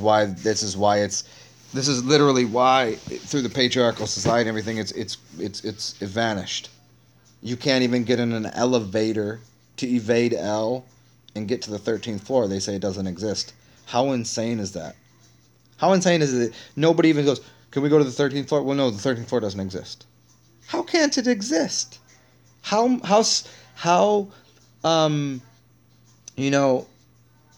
black cat crosses your path, it's bad luck, right? These kind of don't walk underneath a ladder. That's really weird that it's so ingrained that someone that builds a building literally as an architect leaves out the 13th floor. Think about how insane that is. Somebody's spending billions of dollars, millions of dollars to build a giant. You'd have to spend lots and lots of money. And then you just don't put the number 13. Like, no, let's just not put 13 in there. It's ridiculous. It's crazy. It's weird.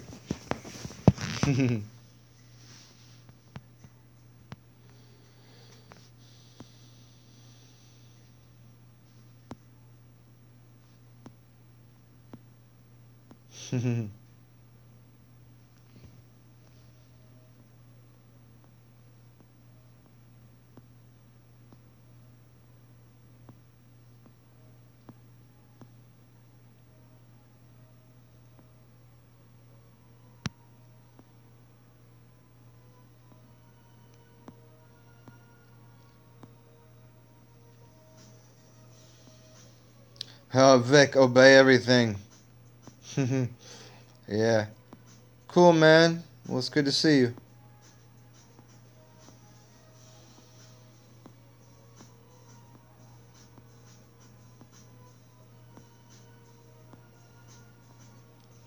Oh, Jordan Whelan, no worries. I don't, obviously you do plenty for me. No worries.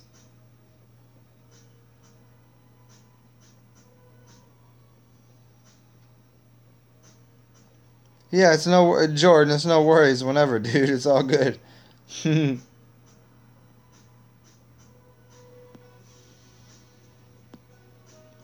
Zach Chrono, embarrassingly weird fetishes. Anything you say on here disappears afterwards. No one will know. This room, there's no judgment. Maybe a little snickering, but no judgment.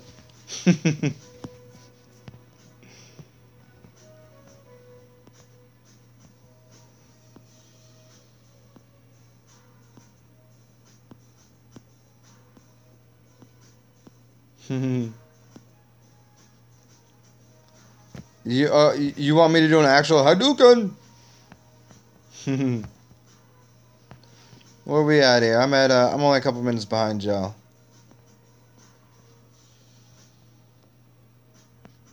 What up, Ruben? Um, does it work in powder? No. I don't know if the powder is gonna work. It depends. You know, it always goes back to is it powdered form of the actual organic substance? That's all it comes down to, man. If it's organic substance that was ground up, like if you took bamboo and ground up bamboo, then you're good. If it's ground up from a natural source, perfect. Turmeric, natural source, great stuff, right? But somebody says like we're gonna make something that tastes like turmeric, it's not gonna work.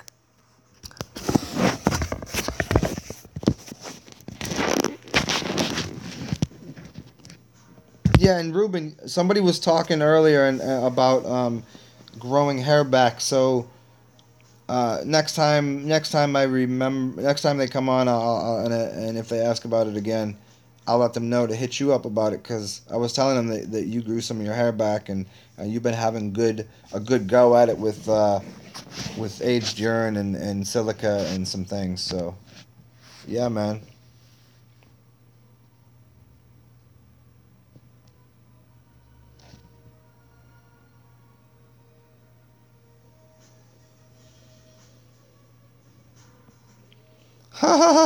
Mine, that's cool. That's hilarious stuff. Yeah, I can't say I don't know about that.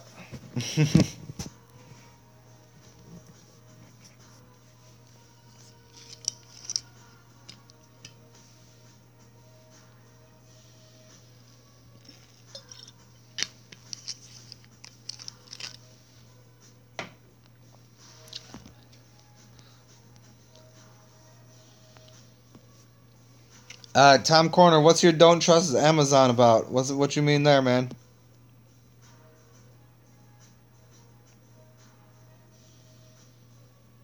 Ha ha ha ha. What's up, Terms of Greatness? You didn't miss anything at all.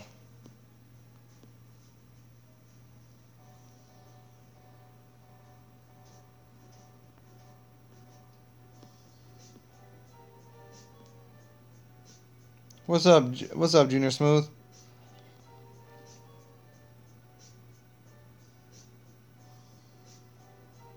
Yeah, I don't prefer a bong. It seems so extra. You know what I mean? Like to like I need this much smoke. I've always enjoyed a blunt because I like the universal like roll it up. It's the whole process of it passing it around and it's communal and all that. Where a bong it's just weird. It's like unless it's made out of the right thing, but everybody got a big giant plastic fucking bong or a skull out of glass and shit. I mean, glass pieces are cool. I mean, but like you know, you smoke with the white hippies. You're smoking a little pipe. You smoke in the hood. You smoking blunts. I mean, that's all there is to it. And there's just a whole different vibe and feeling. Because I've smoked a pipe in the cut, and I've smoked a blunt with the hippies, and it's just a whole different thing. It's a weird thing. But maybe it's just because I grew up smoking not out of pipe. You know what I mean? But I never liked bongs. Maybe it's the one time that I hit what like a 6 foot bong where somebody else had to light it and ended up putting me out. But yeah, bongs are not a groovy thing, man.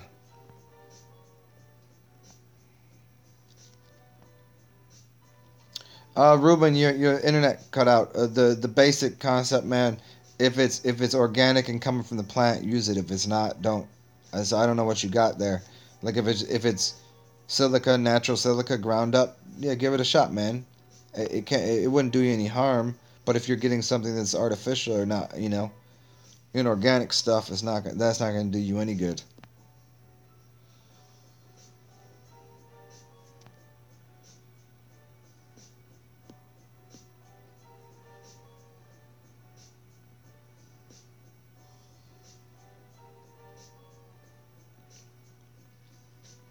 CBD is cool stuff, man. I like. It's one of the things that alchemy has once again proven to turn something good into something different and better for people. I'm not saying it's better than smoking the whole plant, but some people the CBD is going to do wonders for.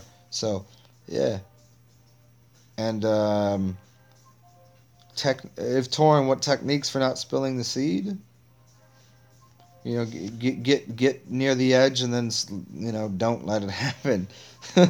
Get into Montauk Chia's microcosmic, macrocosmic orbits, breathing patterns, uh, tongue against the roof of the mouth, these kind of things. There's a lot of different ways.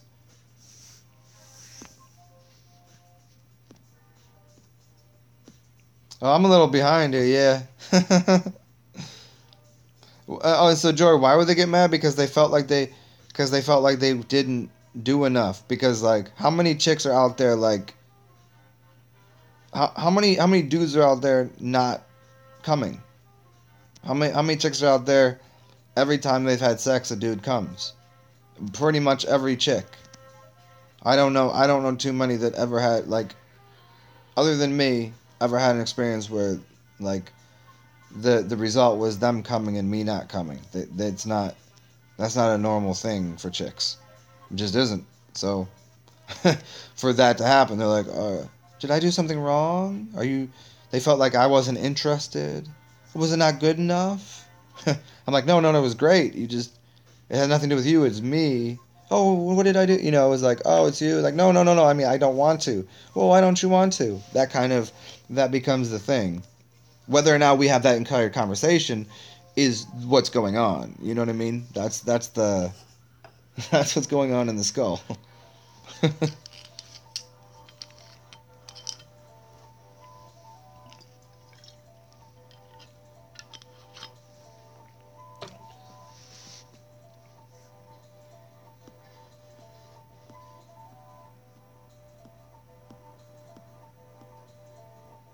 What's up, Quentin Paulson? How did I acquire so much knowledge about magic? That's very interesting because I never really read magic books on magic or about it. It if there's anything that was like, and I never like when I was little, I I didn't play with music. I didn't draw. I wasn't into like Harry Potter shit. I wasn't into magical stuff. None of that mattered to me whatsoever. I had no interest in it. I don't know. It was like outside of my whatever. It just didn't it didn't even come across to my mind that any of that could be real. I was a technically capable, mathematically inclined.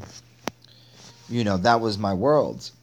And then somewhere along the line, somewhere just before college, around college time, like getting into like English and creative writing, but not even then. And then I started getting to kind of, esoteric or occulted subjects and, conspiracies and all of these kind of mind altering things. And, then there's obviously a little bit of different types of hallucinogens and things like this that I've used over the years. Uh, Most of it much earlier in life. That even then, magic wasn't even part of. But I think some of those were maybe precipices or things that maybe helped. But only recently did it become very very apparent that I knew a lot about it, and that the more that I would speak about it, everybody like, oh yeah, that makes sense, and that's how it works. Like I like watch my videos in astrology and magic and things, and like I don't know how I know that shit. I really don't. It just makes sense to me. It's like I have this framework and this mental, mathematical, organized pattern recognition software in my head that I can overlay and see how patterns and rhythms work. And those make sense to me in the magical realm too. And then because I've studied quite a bit with language and now I see what sounds mean and somatics and how sound creates colors and light and getting into all this, it all makes complete, absolute, it just, if you could see inside of my head, it looks like this and it makes sense. And then luckily I'm somehow capable of explaining it to a degree where other people understand it, but I don't know where it came from. I really don't know. Um, I think it's because I don't spend time actually doing it. Because I think I have more enjoyment explaining it to people and showing people how it's done so they can do it. And so maybe that's it. I'm not sure.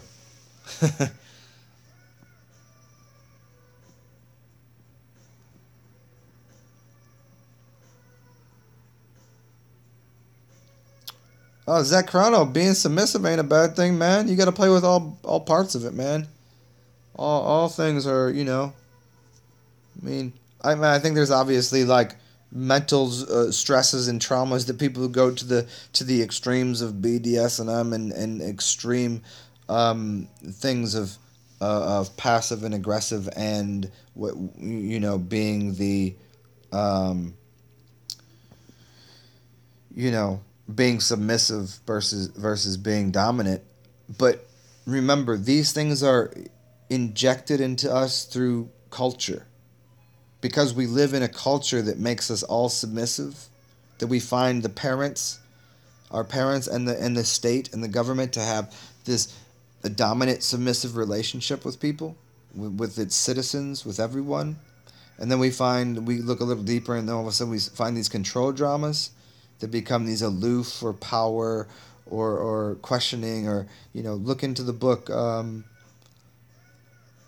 Celestine Prophecy and look into the control dramas. Like, and then we start to divide this down and see that there is this dominant submissive thing that's always been happening, and it has to do with the mother father complex. But it got really deep, and it got really stressful when the fake illusory and usury of currency and money came into play, because then money became that pressure situation that said if you don't do this you can't have money, and if you can't have money you can't have these goodies of the world. And all of a sudden we all became children and we said we'll do whatever it takes to get money, so we all became submissive. Yeah, that's how that works.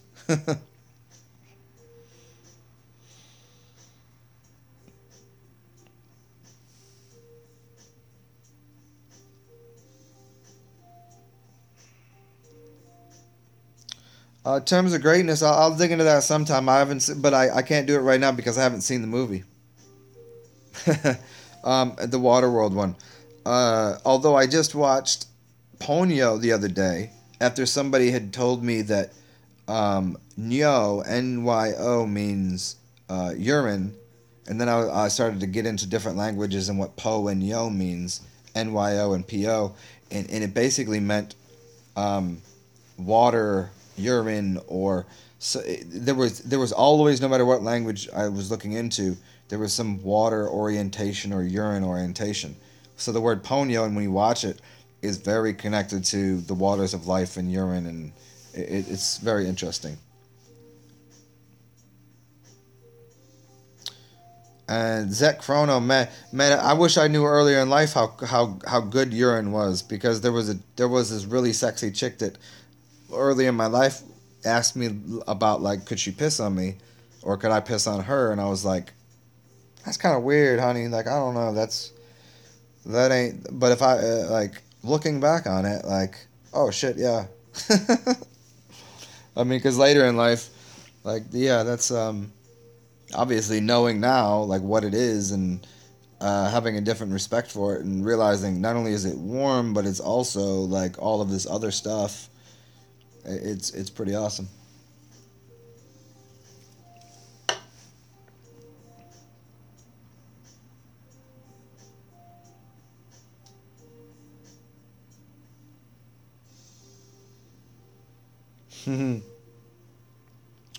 Haha. Chillum Sadu Bum Bum. Honestly, never used the chillum because I'm a white hippie like you. I ain't a hippie. What the fuck you talking about? I ain't white. Get the fuck out of here.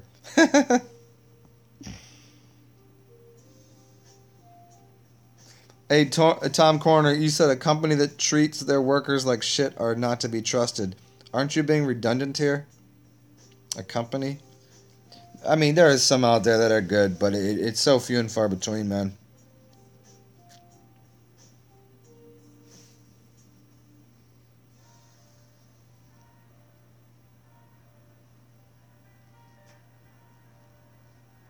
Yeah, in terms of greatness, that's what the inverted pyramid is about.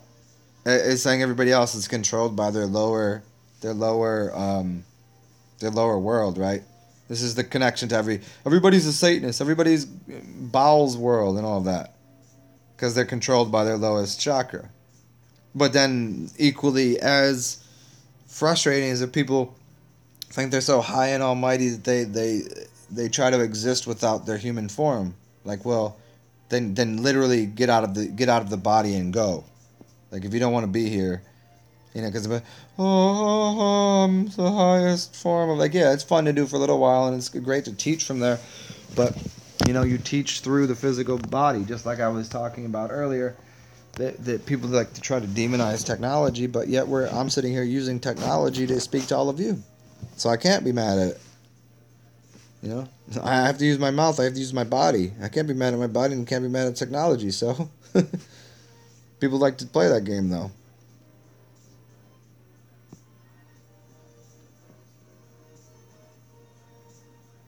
Jordan, whatever floats your boat, buoyancy.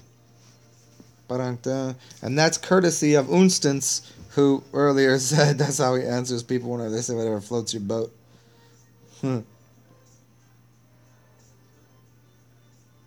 Nah, Tom Corner, you have not eaten today. Yeah, there you go. That's all you need. I mean, I've been plenty satisfied with that. I mean, that's given me more energy than food does, for damn sure. I just don't I just don't have anything. I don't have any Atlanta juicy peaches around right now, in quite a while, in fact. So, if anybody knows a princess, a goddess, a queen, or some other, at least not a mucky, funky, stankin' crackhead whore. Like if we can just get outside of that, like send her my way, cause I. It's been a little while.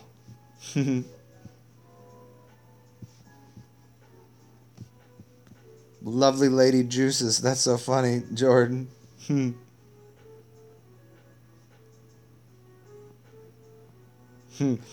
Super champion rocker. Yeah, you figured you get off the you get off the what were you drinking? Oh yeah, that's right, that cat piss. The Jägermeisters. Let me try to set this up a little better, yo.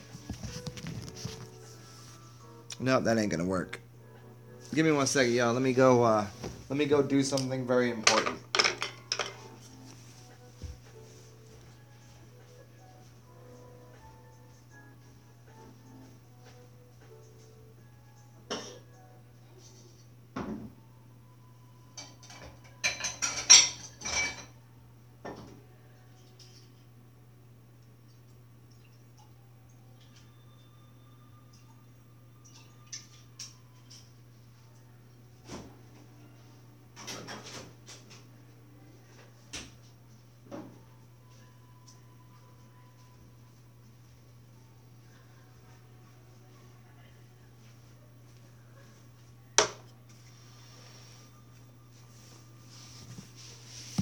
Okay, cool, great, grand, wonderful.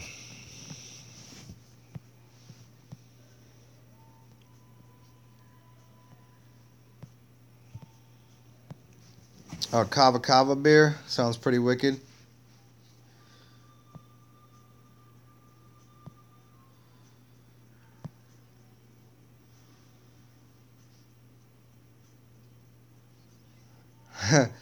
Ruben Castaigne. How can people do fucked up shit and not care about it? You've never done anything fucked up. You're in an elite club then yourself. You know, I think it. You know, you're talking about generations of. I think I already kind of answered that with the oppression and the subjugation of the human spirit and the body. Like when you're abused and mutilated from the time you come out the womb, I think you kind of it's in you. When they snip up and cut up your genitals and stick you with needles and rip you from your mother and put you into a that's that's trauma from as soon as you come out the womb, and then you replay that, whether people accept that or think that, oh, a baby can't remember or a dog doesn't know. Like, you're foolish and idiotic if you think that. And so that's everything that occurs in the world is because of the misinformation that comes from governments and doctors. It comes from the slaughtering and mutilation, and from what happens in from the pharmaceutical companies. It comes from the poison and the drugging of the population. What do you think's going to happen? What would you think would happen if you just cut up someone's dick and put poison in them? What would the result be? Apparently, where we live now.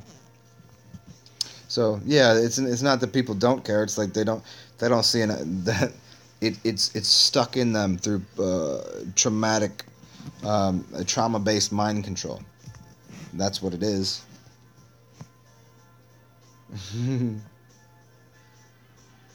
What up, Riley Woodill? What up, Zetetic Jim?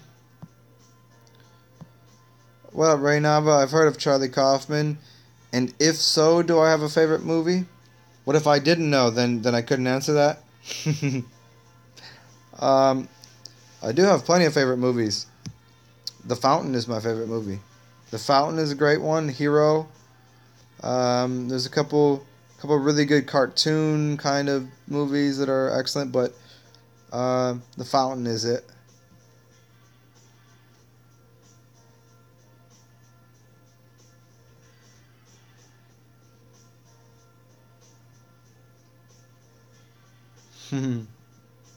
Oh, Zetetic Jim. Yeah, there you go. Yeah, Ponyo was awesome, man. I started watching it, but I was really really stoned, and I was like, whoa, this shit is too much. I gotta come back to this when I'm not so toe up.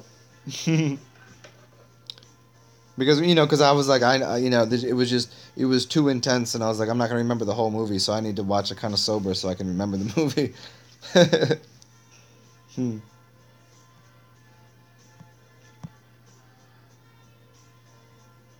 Terms of Greatness. That is one of my favorite books, obviously. What do I think of the romantic versus classic split idea? Yeah. What do I think of it? And does it go deep? Yeah, I don't. Man, it's a little late for that, man. That's a lot to dig into right now. It's I don't even know what time. I'm a little drunk, a little whatever. I can't get into that right now. I will do that for you another time for sure.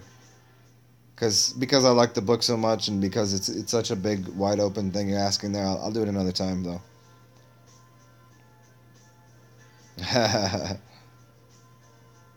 Samir, Linda, what are my thoughts on Greek mythology? Um, I think they're all archetypical characters that they played their role just as the same way. If you were to go to India, you'd find the same type of characters, just the same way that if you were to read the Bible and you read about Abraham and Sarah, and then you read this other thing about Ibrahim and Saraswati, you're finding these character traits that were used in different um, in because of where people were living. They used the same archons and archetypes and characters that were involved in everyone, no matter where you were, but they just applied it to what their people looked like in their personification of these archetypical energies.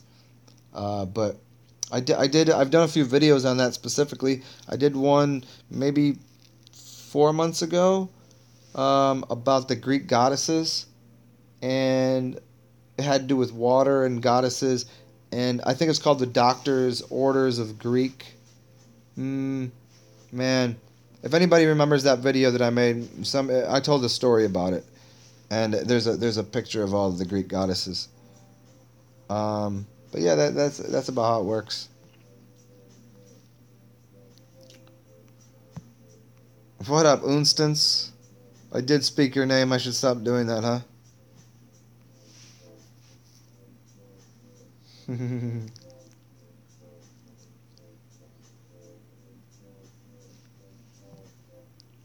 Whoa. In terms of greatness, you you're getting deep here. What do I think about agriculture and its connection? Yeah, that's another really big one that I don't have the mental capacity for right now. I've spit out like 20 hours in the past 2 days. That's a lot right there. I'd have to open a window, take a deep breath, and meditate for a second on that. But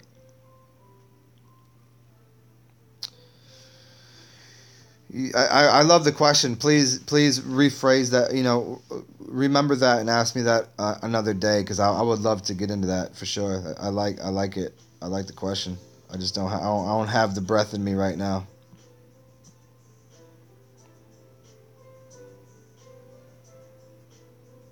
Yeah, thank you, Rise. Now I'm gonna go. It's Friday. I should probably be out there trying to find a peach right now. I mean, um, but it might taste like a stale plum.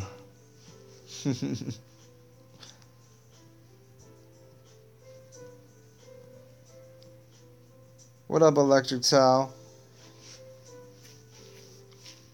What about angels and demons?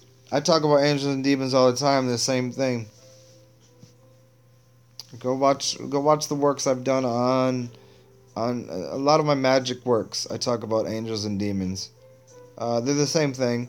One is the earthbound entity, and one is the conscious entity, the Jesus entity, angels, and they're falling down or coming down to this plane, the devil plane of existence, to create something here. And there are some demons that are like, okay, I've created as much as I can with the John Henry, like, just pushing shit and shoving and moving, and they were playing the devil game. And they're rising up. They're like, no, I'm doing the mental game now. And so you got angels and demons just crossing paths to change places. They're doing the same thing. One is doing the airy fairy mental work, and the rest of them are doing the, like, think about it. All the angels are all blonde haired and blue eyed and white. All the demons are all different colors and creatures, and just whoa, and they're all looking all funked up, right? That's the And they're just crossing paths, just changing what they're doing.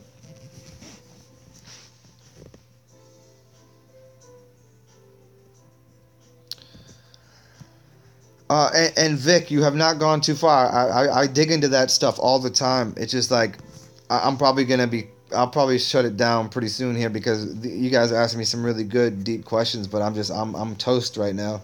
Uh, you haven't gone too far. Aliens are not demons because aliens don't really exist. I mean, everybody is an alien. I don't know. Seeing in other spaces, sure. Interacting with fairies and all of this, yeah, they exist. But for the normal everyday person, the muggle, if you will, they can't, and they won't be able to see it, so it doesn't really have any effect on their life whatsoever. Um, but yeah, the the aliens being demons, no. Aliens, if they're anything, they're grays, and grays would be gray matter, and gray means they're just thought filled. And thoughts can be good or bad. This is the thing. Because gray can be spelled Gray or Grey, because it's all about possibility. It's the same thing. Gray aliens, you look at them, they never have a doodaddle dingle thing, or a whatchamacallit, who's in stuff, you know? They don't have any of the pieces. But they're gray matter, just like your brain. There's no sex to it. It's not male, it's not female, it's just thought. And it doesn't feel anything. Aliens are said to like nothing really. They're just probing around. Because it's talking about your brain. Your brain is the alien. That's why it's connected to reptilian. You have a reptilian brain. Meaning fight, flight, fuck, and food, right?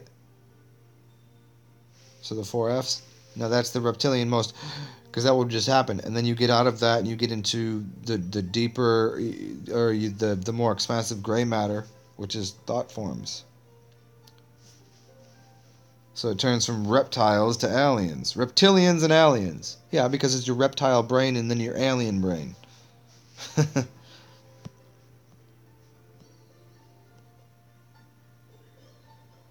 In terms of greatness, that's that's awesome. Can you send me some stuff about that? I'd love to look into it. That sounds really cool. Interesting. Even if you were to decode the word fascia or fascist, I was kidding about the fascia fascist, but the fascia. Um, I wonder what that would spell out. Like I wonder what we'd get into there. Um, Faces. Interesting. Um, yeah, that's cool though. And quickie on the light in the body. I mean, I dug in a little bit on the biophotonic things in the eyes and your body being the light. You know, that's one of your bodies, and that's why it's good to sun gaze. That's why it's good to get light into your body. And the easiest, quickest way to get it into your body is through your eyeballs. If it hits your skin, it's got to go through everything. By going to your eyeballs, it hits that, and it just right. You're pressurizing light into your system through your eyeballs, into your brain, into your pineal gland, so that you become light, so you can spit it out. Like watch all the crazy movies where you see the person all of a sudden start glowing from the side, cracking from the inside, and light coming out of it. That same kind of concept is what the human is. Most people just like to, but what we do, just like the X-Men, is we can focus and laser out of our eyes. This is why very empathetic people or will tend to wear sunglasses even if it's dark. You want to be making contact with everybody with your eyeballs. As Descartes said, the eyes are the seat to the soul. Yeah, because these things are portals to where you came from and what you are. And so if you start putting light in there, light is coming out of there. So you don't want to look at everyone and everything.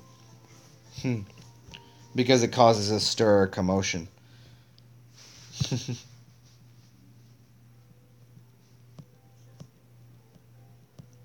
Yeah, demons, D-moons. Yeah, the divided moons. Demons is from the moon. This is. It was Frater Oculus that gave me two good words that were both moon words. Oh, moon monsters and demons are moon stars, and moon stars monsters, and demons are divided moons. Die moons, right?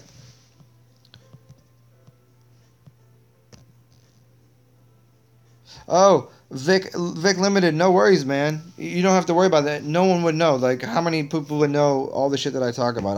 I've hundreds and hundreds of hours, thousands of hours of videos, and hundreds of videos. You would never know that. You can ask me whatever. It's just late, man. That's all. I just been going for like I said, I just been going for 3.5 hours for the other one and 2 hours for this one, and I don't know how many hours I did yesterday and the day before. So. Yeah, yeah. My brain is already a little. I was just trying to have a little,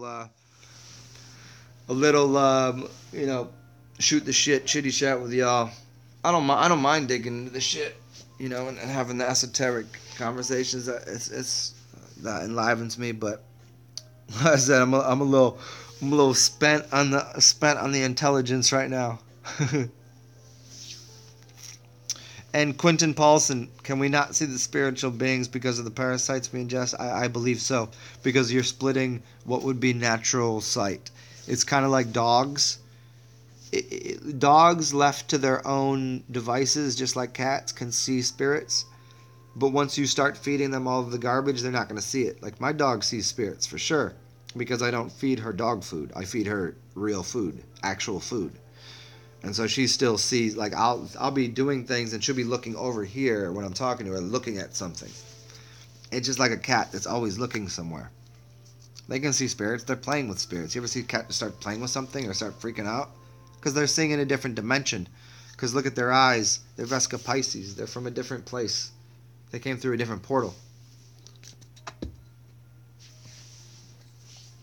So yeah, so when we start ingesting what you'd call as a parasite, it would give you another set of vision in your body. So it's cutting off what your eyes are seeing correctly. I mean, a lot of people have die-off, and you get the floaters in your eyes. Those are die-offs that are stuck in between, basically giving you the dead version of what was in your body. Now, cleaning those out, you can use urine is obviously good in an eye cup, and you can also use, there's a few different types of oils that are good for the eyes, but you would only want to do those at night because what they're going to be doing is lubricating and loosening up the eye to start moving the shit out of your eyeball.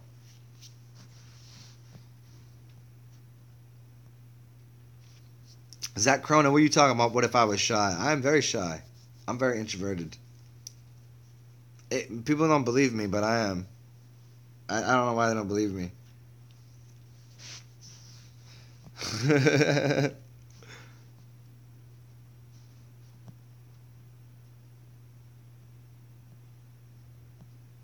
Yeah, electric Tau technically is a force.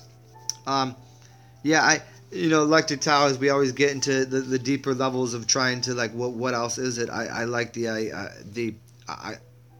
I like the idea of how can we combine sonoluminescence, sonologos, and you like those ideas of sound creating light and what that has to do with um, the electrical magnetic spectrum and creating plasma and what sound has to do with creating plasma and light and that whole cycle of all those. Let's put a stew or a pot of what is plasma, what is sound, what is sonoluminescence, what is electricity, what is magnetism, and let's start stirring that around and see if we don't end up right where we are now.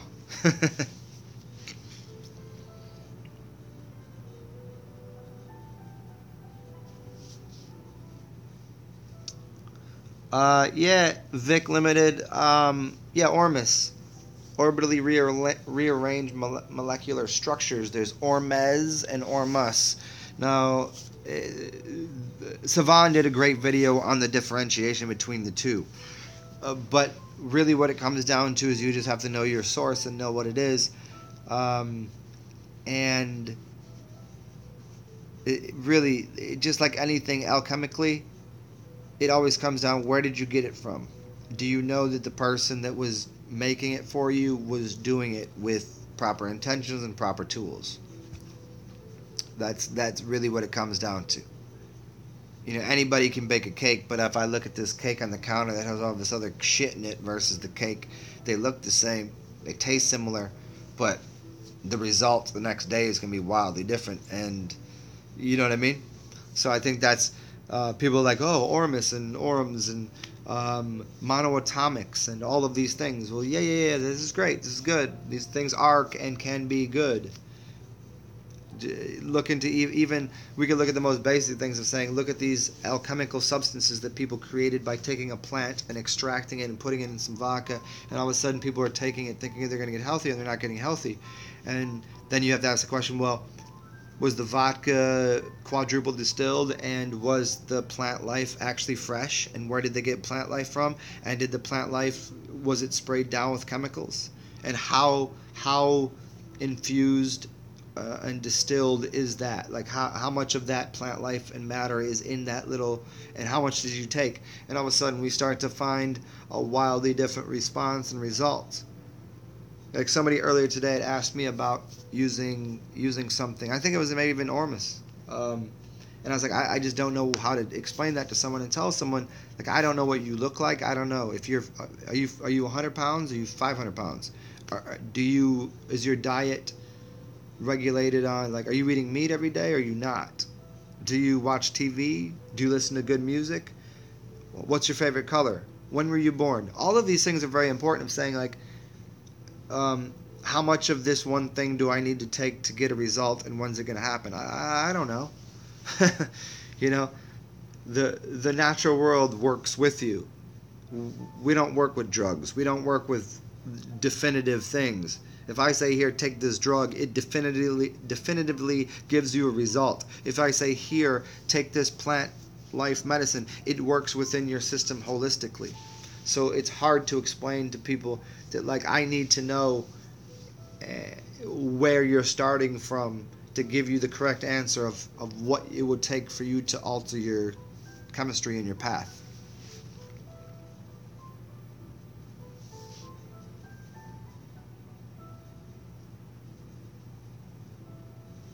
Ormus could be part of what is Age Durin. Yeah, I mean, it technically is to a degree, yeah. But Ormus would be maybe the residual, what's on the bottom as the crystalline little, maybe. But maybe not.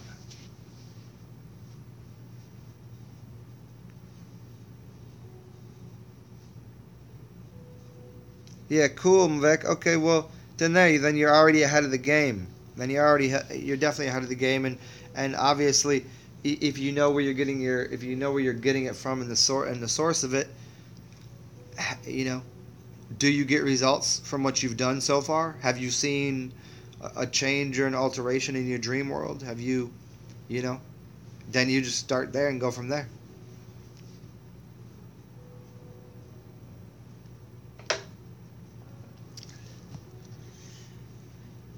Yeah, Electric Tower, I hear you on that.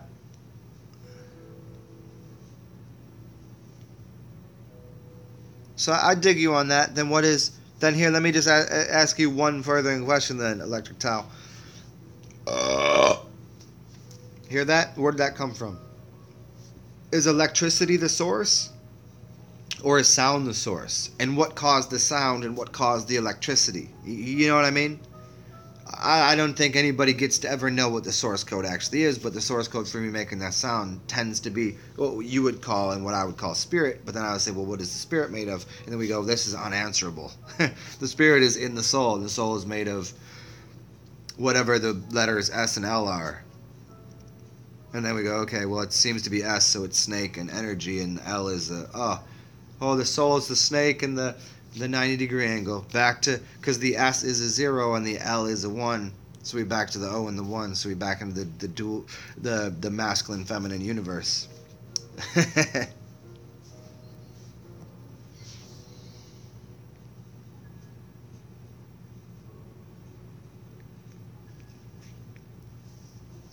What came first, the chicken or the egg? I have no doubt that it was the egg.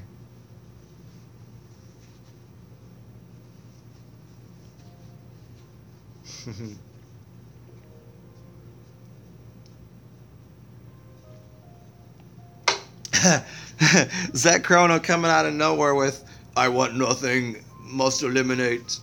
Man, I don't know, Zach Chrono. See, that's another one of those.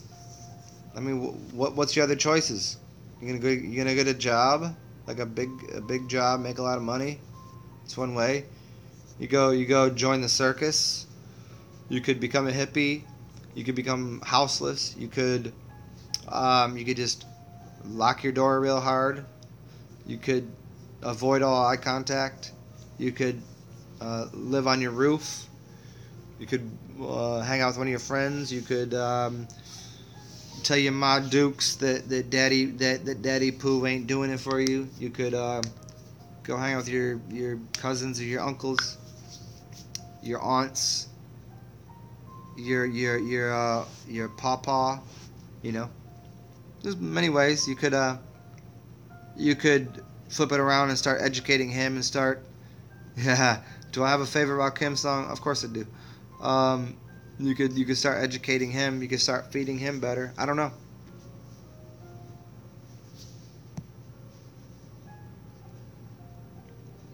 Do I have a favorite Rakim song? Um, Man, that's I don't think anyone that really listens to Rakim could say that they have a favorite song by him, because like I have two favorite albums that I just go, oh yeah, okay, well the 18th letter, yeah, all right, and then the master. What are you gonna do? I could just play those both from start to finish and go. I don't know. I don't know what am I listening for here, because it's all fucking so much next level. Yeah, you know what I mean.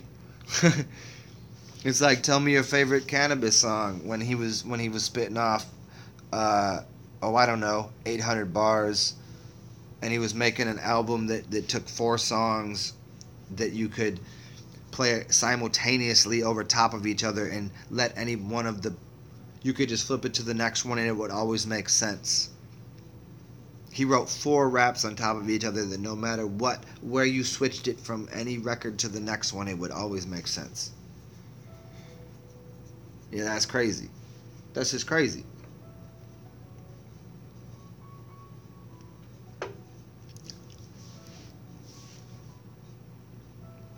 Like there was an album that a couple, rock bands have done this before, but they've done it with like a couple songs or an album here or there. But like like Cannabis did it like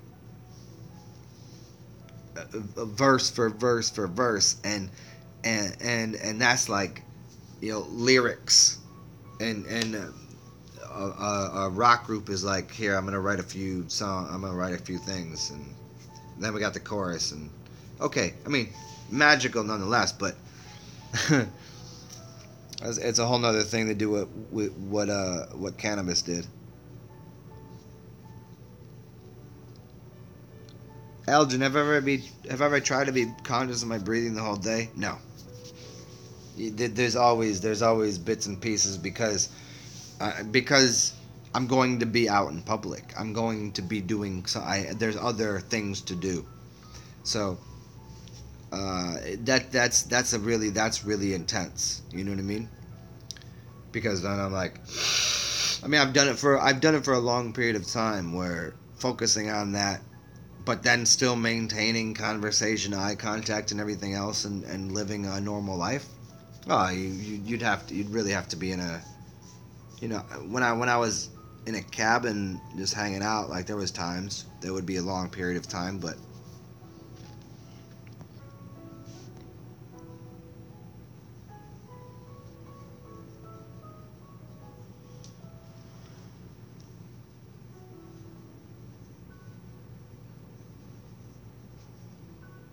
yeah, man, that's the way. You just gotta just KIM, man, keep it moving, go somewhere else, man. I get you. I don't like my folks either, man. Just some people just ain't meant to be in your life no matter what. Or at least a little time off or whatever.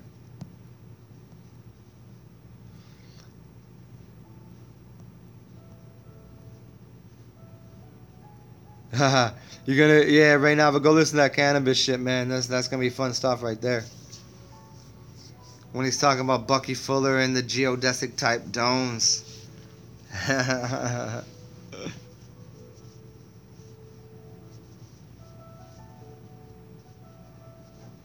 Yeah, yeah. That I would say. I mean, some shit ain't worth it. I mean, I agree with Vic to a degree, but some shit ain't even worth it. Ain't even worth it. So some shit ain't worth your breath. Some shit ain't worth your time. There are people I've made effort for effort, and I just put in the work, and try, and there's nothing. Some people, they don't like you. Maybe you know what I mean. Like people that, like, oh, they put up with you, and you put up with them, but in reality, you'd both be happier if you had nothing to do with each other, because you know what, there's 6.999 billion people on the planet you will never meet, and you'll never have anything to do with. There are people you come across, you'll make a contact with, and you'll never see again. And there's people you talk to and you will like, and there's people that you won't like. Just because you've known someone for a long time, what you're talking about is called in gambling. People do this where they try to gamble a little more the next time to make up for what they just, or they try to cut their losses. Like they try to, but if I just win this next one, no, you just need to. What's that song? Got to know when to hold them, got to know when to fold them. It don't matter who the fuck it is. You are only responsible for yourself and your own happiness. And if somebody is causing you a great deal of unhappiness,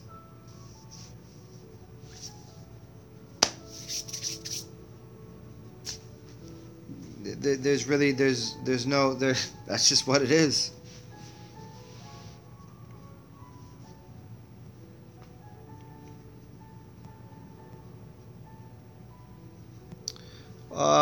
What's up, Brian Solis? Hey, Brian Solis.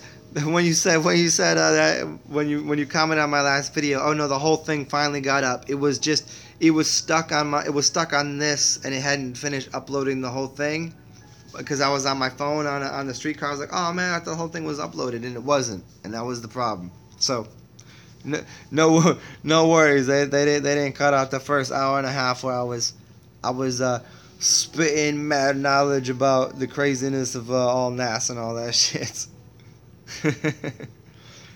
Yeah. But direct you to books and authors and websites. Well, what do you want to know about specifically, man? Because I got lots of you. I walk you through these books here, and I can walk you through all my other bookshelves in my head, and I can walk you through books that I've read on the computer. But which direction are you trying to go? I mean, when you just say spirituality, to me, everything is spirituality. Every book is. Cooking is spiritual to me.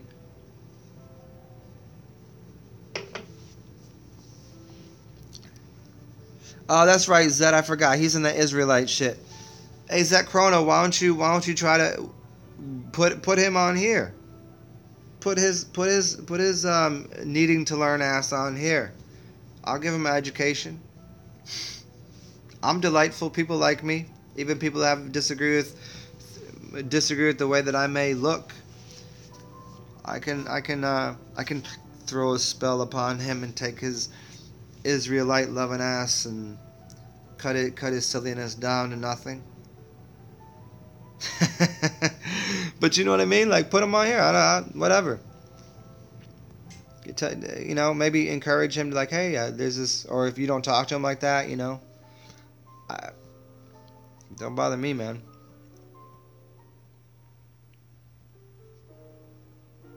Ooh. Man, it's like that, though? Hot damn, man.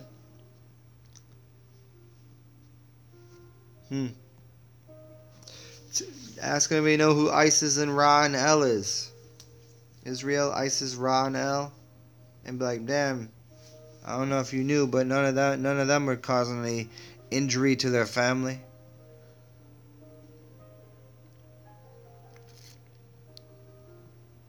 I hear you, Zach Chrono.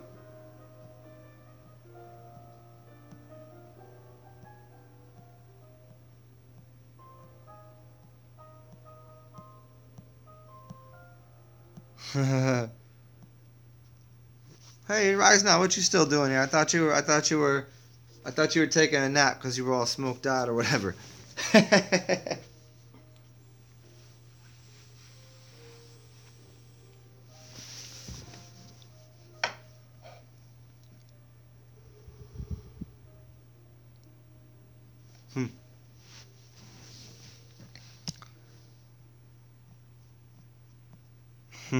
Oh, you just woke up back into the dream or back out of the dream?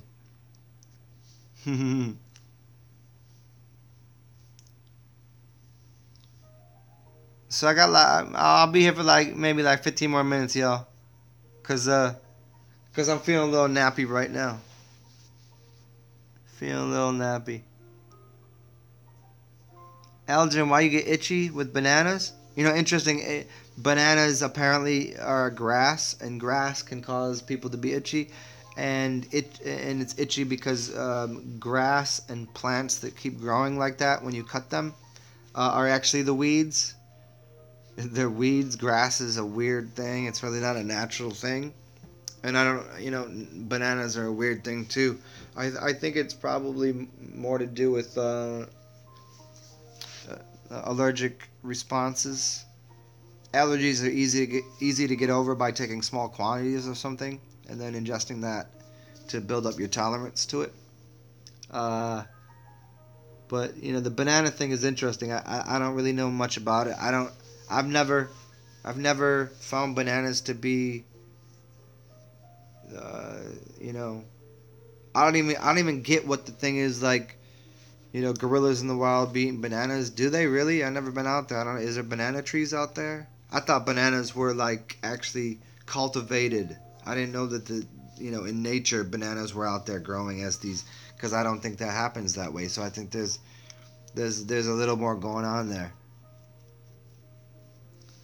Yeah, so I don't know about the itchy stuff. I get itchy sometimes. The kava makes me a little itchy, but it's because it's a little bit of it's not a narcotic, what the fuck is it called? One of the other ones.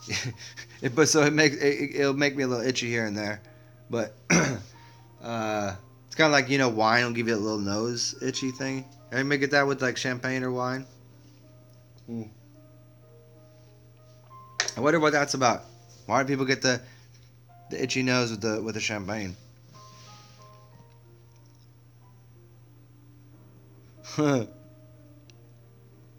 Yeah, Vic. Have a good night, man. If you're getting out of here, and hopefully, I don't know how many of my other videos you've seen or whatever, but the last few that I've done are pretty fucking excellent. So feel free to dig into there, and that should give you a little more to chew on, man. And it's a sedative is what you're looking for, yeah. But have a good night, dude. Stay cool.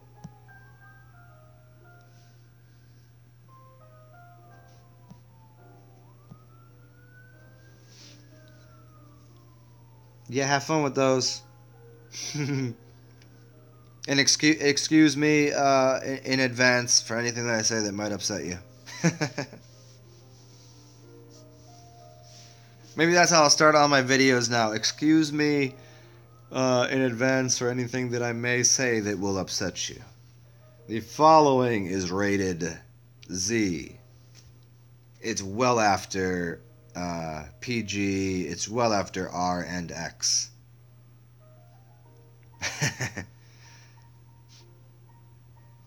Yeah, bananas, especially when you look in, if you looked into the history of bananas and its connection to these, what islands that they started growing bananas on, I think in the Hawaiis maybe, and there's this whole kind of like slavery, weird shit going on with bananas and how they're cultivated, and yeah. Ray Nava, of course I do. What up, Daniel Benson? What was that the joke, Ray Nava? You got 2 accounts, so then you just threw Banana Mama up here. What up, Banana Mama? Was that the banana joke? Is that right on time? Holy shit, that was amazing. On this end, for sure. Anybody else? That's so stupid. What's up? What do the bananas say to the vibrator? Get out of my way.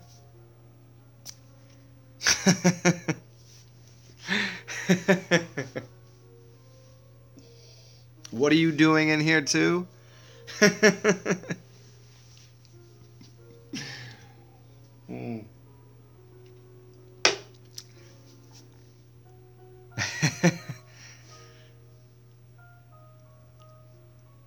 That's hilarious, Ray Nava.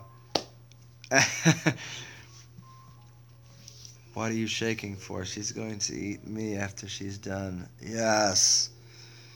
So I wasn't too far off, but yes, that's even better. That's beautiful.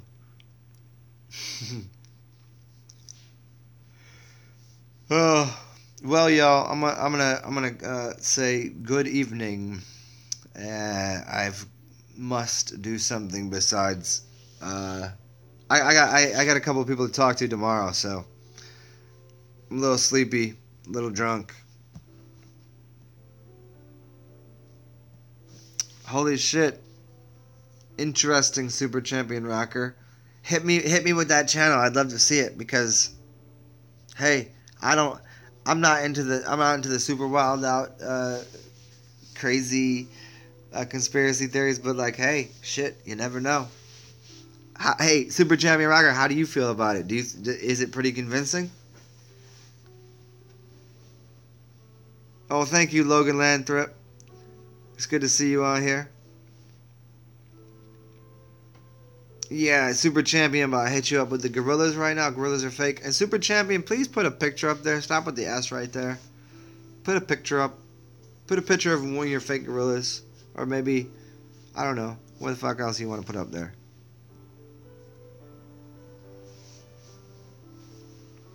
What up, Andrew Christensen? If you just got here, well, I'm out of here. Because I'm too... Conspiracy by Hans. Okay. He sounds fun. I mean, with a name like Hans, you're already cool with me. I'll check it out. Hey, Super Champion Rocker, if you would do me the service of putting it underneath one of my other videos or just sending me an email with that'd be sweet. Brian Solis, good to see you. And everybody else. And for anybody that comes here in the future, if you made it this far, I applaud you. And you're probably the same kind of person that would happily put some money in my pocket. So, look underneath and send me some cash, or you can send me things, stuff. I like stuff. And if you can't do that, you can just give me a thumbs up or a thumbs down, or tell me to eat a bag of donkey dicks. Whatever you like, do that. As long as it makes you feel good, I feel good about it. And have a good night, Jason DeGuardo. We'll talk to y'all soon. Stay well. Do glorious things. Inspire the world.